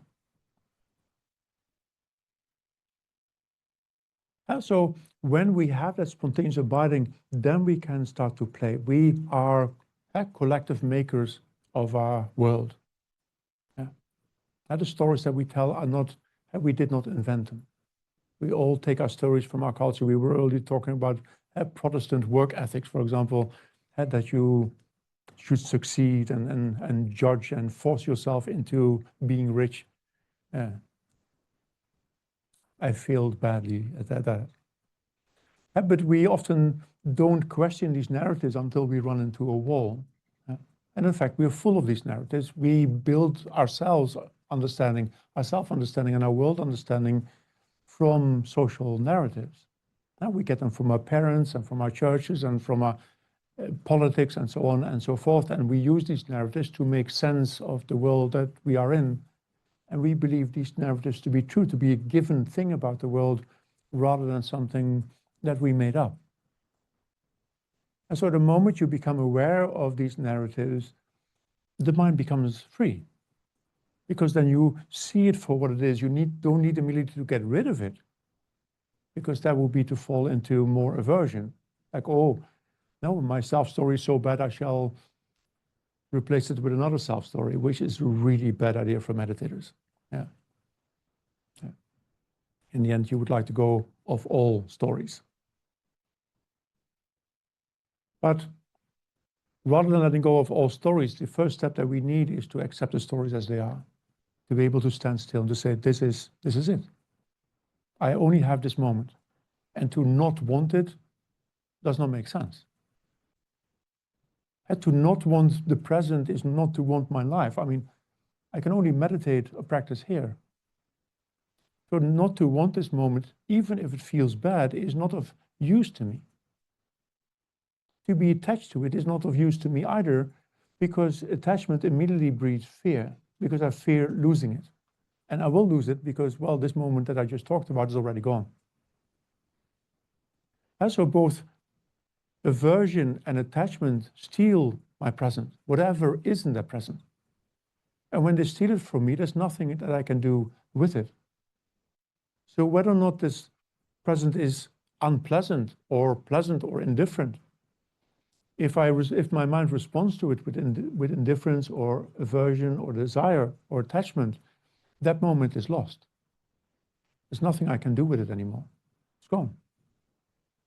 I'm already somewhere else. And that is what most of our lives of the untrained mind look like. It's always an endless displacement. Never here. But a cultivator of the Dhamma needs to be here. I need to have that abiding here. And so simply learning, and that is the motto that I would like to give with you, which I took from the Lawrence of Arabia movie. Well, to not make the story too long, there is like there's a little scene in which the person playing Lawrence of Arabia, how do you call it, ends a burning match with his fingers. And one of the other officers that writes as well, of course, burns his fingers and then asks him, like, how do you do that? And he says, the trick is not to mind that it hurts.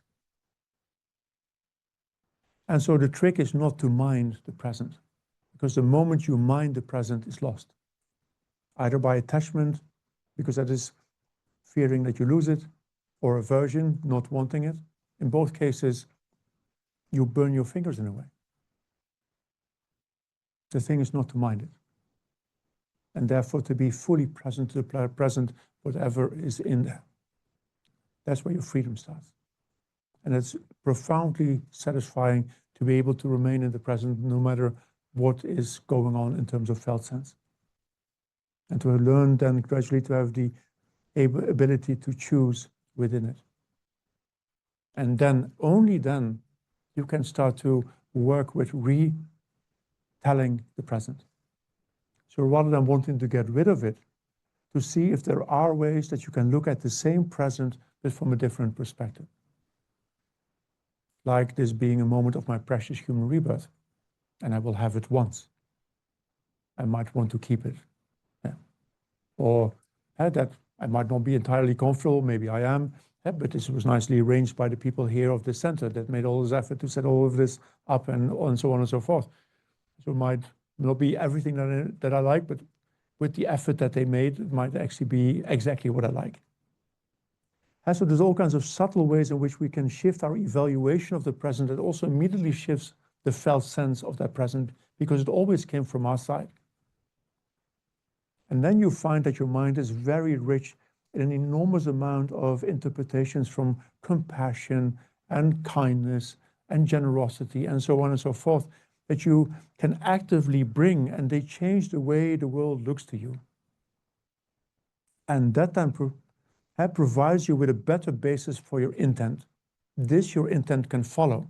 And you know, if it follows my generosity, if it follows my kindness, if it follows compassion, it is okay, I can let it go.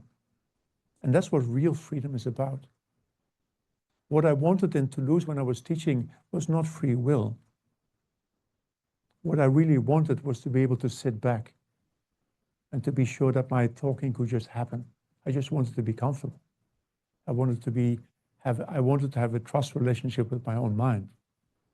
I wanted to be able to sit there completely relaxed, knowing that my mind would be able to do what I was hoping it would do. Serve the people in the room rather than being self-important on this side of the throne. Yeah. And that is what freedom really looks like, is to find ways to look at the world so that you can learn to let go. You know, when I look at the world in that way, I'm safe. My mind is cared for. That is what my mind needs. A kind mind is in all circumstances, even with my enemy, good basis.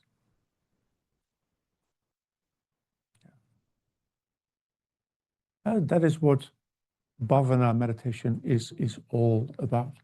So on the one hand, questioning, like, what am I looking at? So to take away the illusion of the story that we impose on it.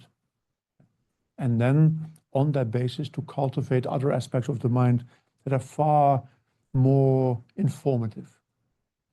Yeah. Responses to the way the world really exists. Yeah. And then Friday, we will go a little bit deeper into exactly that. I will present you with a beautiful sutra about how the Bodhisattva, so someone that aims to become a Buddha, looks at feelings, but in a far vaster way that is profoundly healing when you can do that. That's a beautiful way of navigating the felt sense. Let's leave any questions.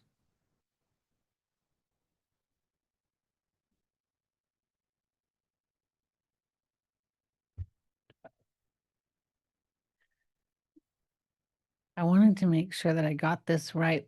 When you said equanimity is when the mind and body abide, did it stop there? The mind is, yeah, it abides spontaneously. It is an absence of aversion and desire in which the mind behaves naturally and spontaneously. Thank you. Because otherwise, your mind is always, when you really look deeply and when you're really honest, all of us, when we look deeply, not to say you, when we all look deeply, we see there's a constant pulling and pushing at the mind.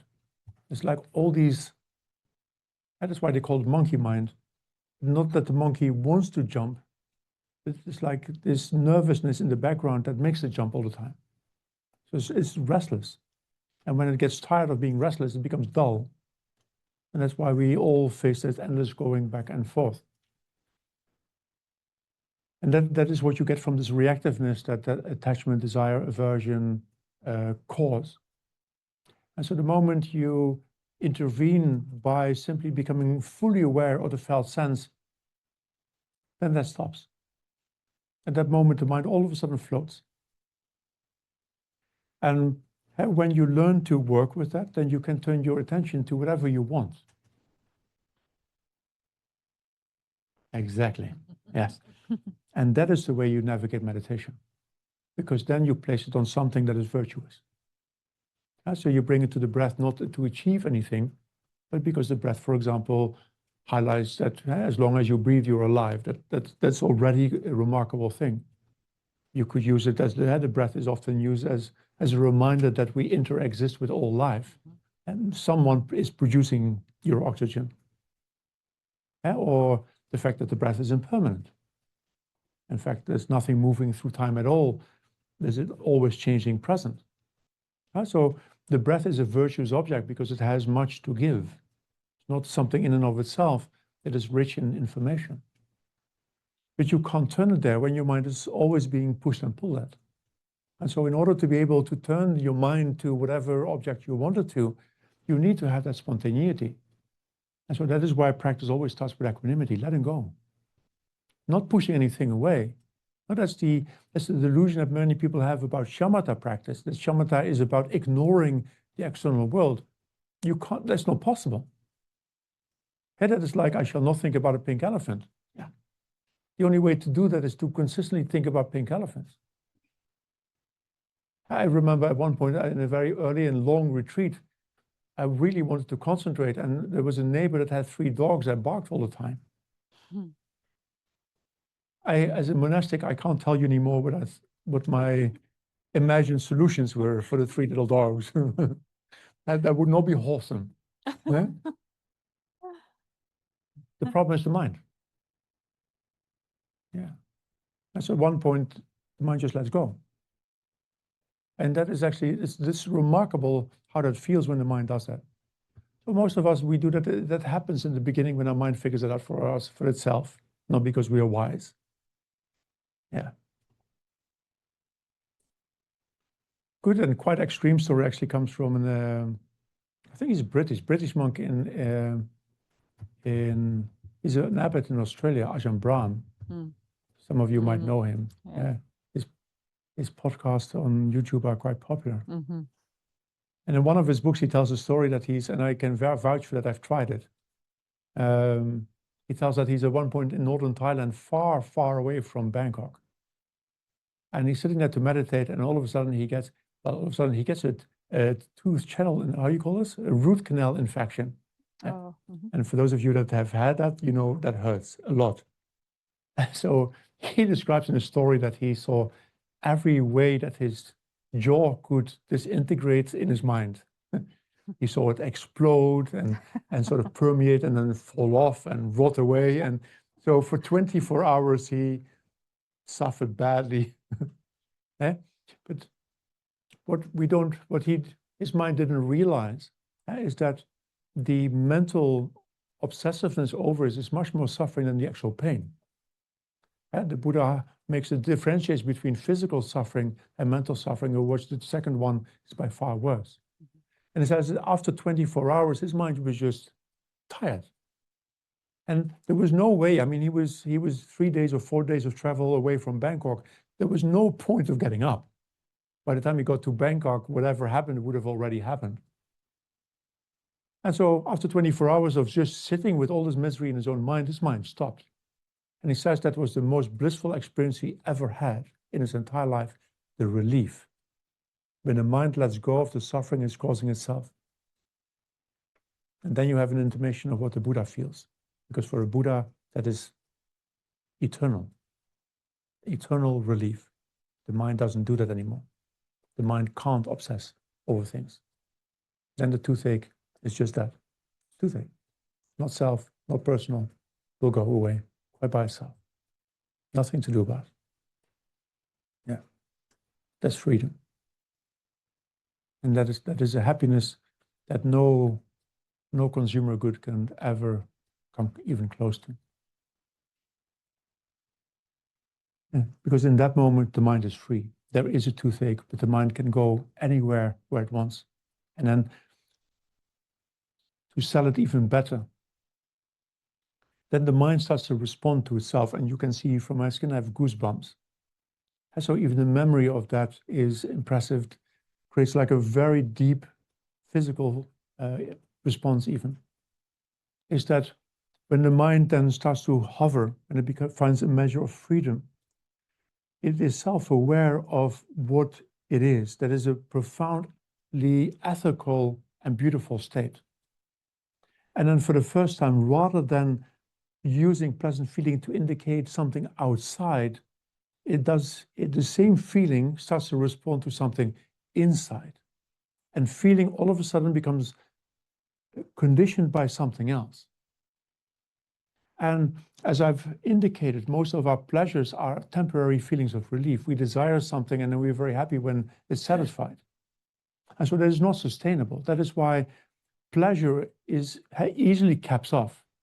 No, it is in no time is gone. So you can't increase it. But that release that you experience, you can stay with it. And so the longer you can stay with it, it just grows. And it outgrows anything that you've ever experienced before. And then you find two things. For the one thing, now you have a deep experience. That feeling definitely came from your mind, and not in this case from your toothache, because these two have no longer a relationship with each other. The tooth hurts, but your mind is happy. Yeah. And your mind has become a refuge to itself.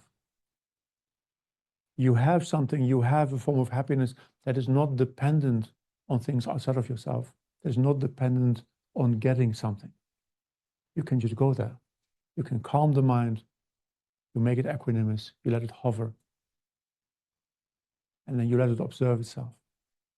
And then it produces a beautiful, pleasant feeling that they call the beautiful Pali word piti. Piti and sukha. The deep physical well-being accompanied by an incredible mental sense of well-being.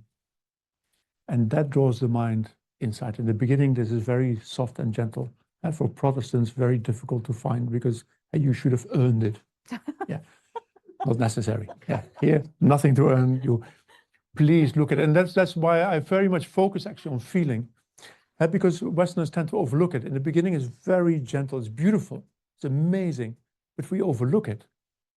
So I've trained so many meditators that only want to achieve something, but then it's like, me wanting to go to Siberia, but sort of overlooking my guide. Or, you're sitting in your Tesla, wanted to go from A to B, but somehow completely overlooking your navigation. That's completely weird. And so this pleasant feeling that the mind lies in itself is your guide. And so you observe it and you massage it into everything, like I'm following the breath, for example, and so you actively massage that pleasantness into the breath so that it can grow, because that makes the breath look more interesting. And then that improves your absorption. And then you get more pleasant feeling.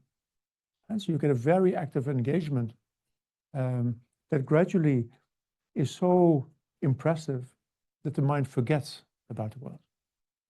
So you cannot exclude the world, but it becomes so enveloped by that rewarding, that rich thing that it observes, that everything drops away.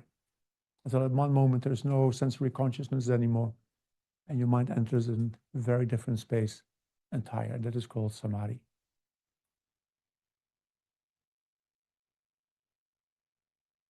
And that's what I had to say for this evening. So if you want to know more about it, then on Friday. And on Saturday, we'll have a whole day called Mahamudra. Mahamudra is especially the day of first learning to look, looking at the nature of the mind. Yeah. What is it that produces life? And then to learn within that space, let go, until mind abides in mind itself, and finally in the way the mind exists. Yeah. But that is, if you really want to know that, you need to come back. Hey, I will not tell that this evening. Anyway, it's great to be with you here again. Thank you for hosting me. And yeah, inch karma, we come back here. And if inch not karma, see you next life.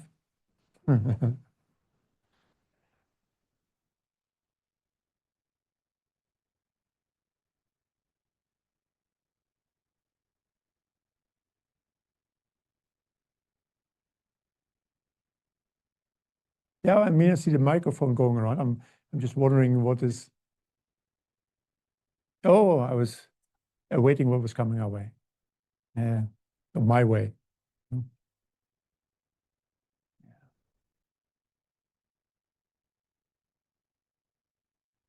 Hmm? Yes, I will guide a little meditation. Yeah.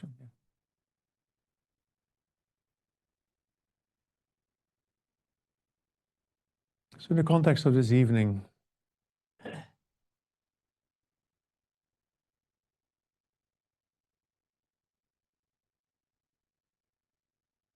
I hope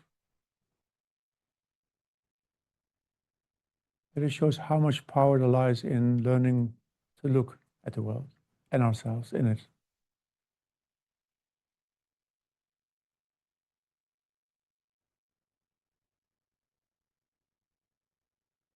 That is not by our doing that we are liberated, but by our seeing.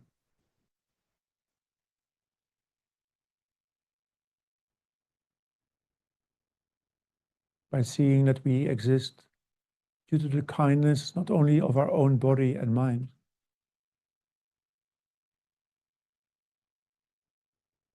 but we exist by the gratitude, the kindness of our mother,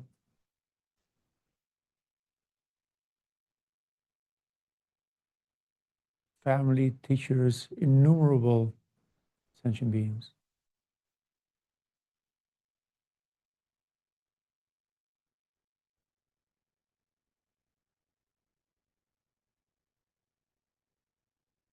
And that this vision of appreciation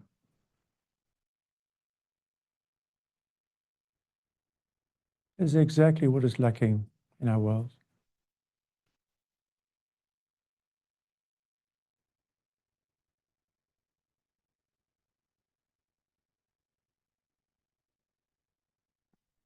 Buddhas manifest in our world as our teachers, as mirrors to us.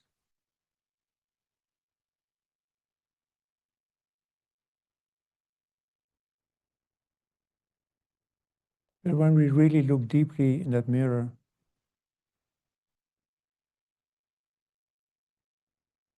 we don't see some alienated self.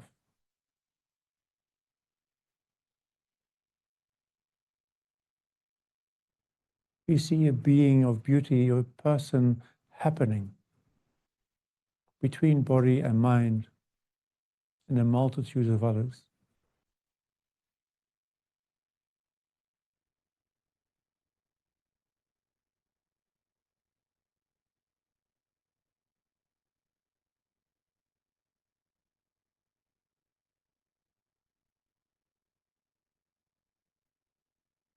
We see that there are no boundaries between ourselves and others.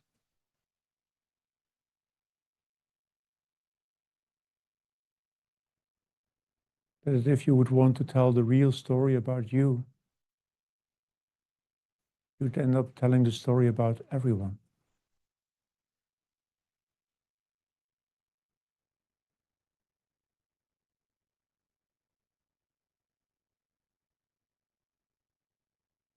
That vision is rare, and it is due to the kindness of the Buddhas. Of His Holiness the Dalai Lama, Lama Zopa Rinpoche in particular. We are here to share it.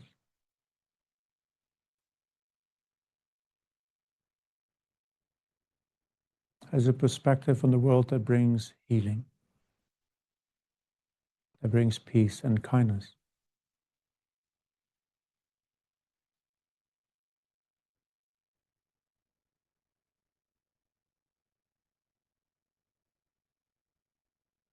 So may our vision be shared.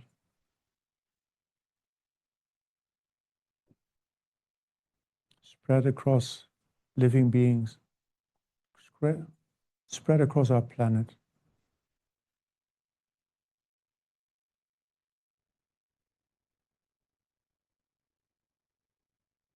Bringing wisdom to see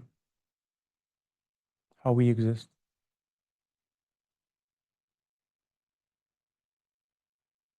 And the care that unfolds from that perspective.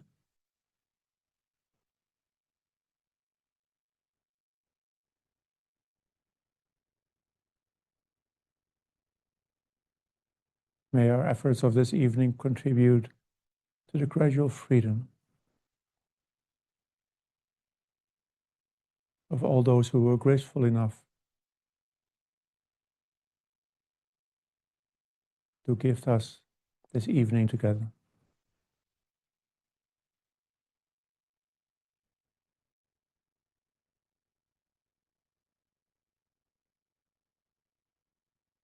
Thank you.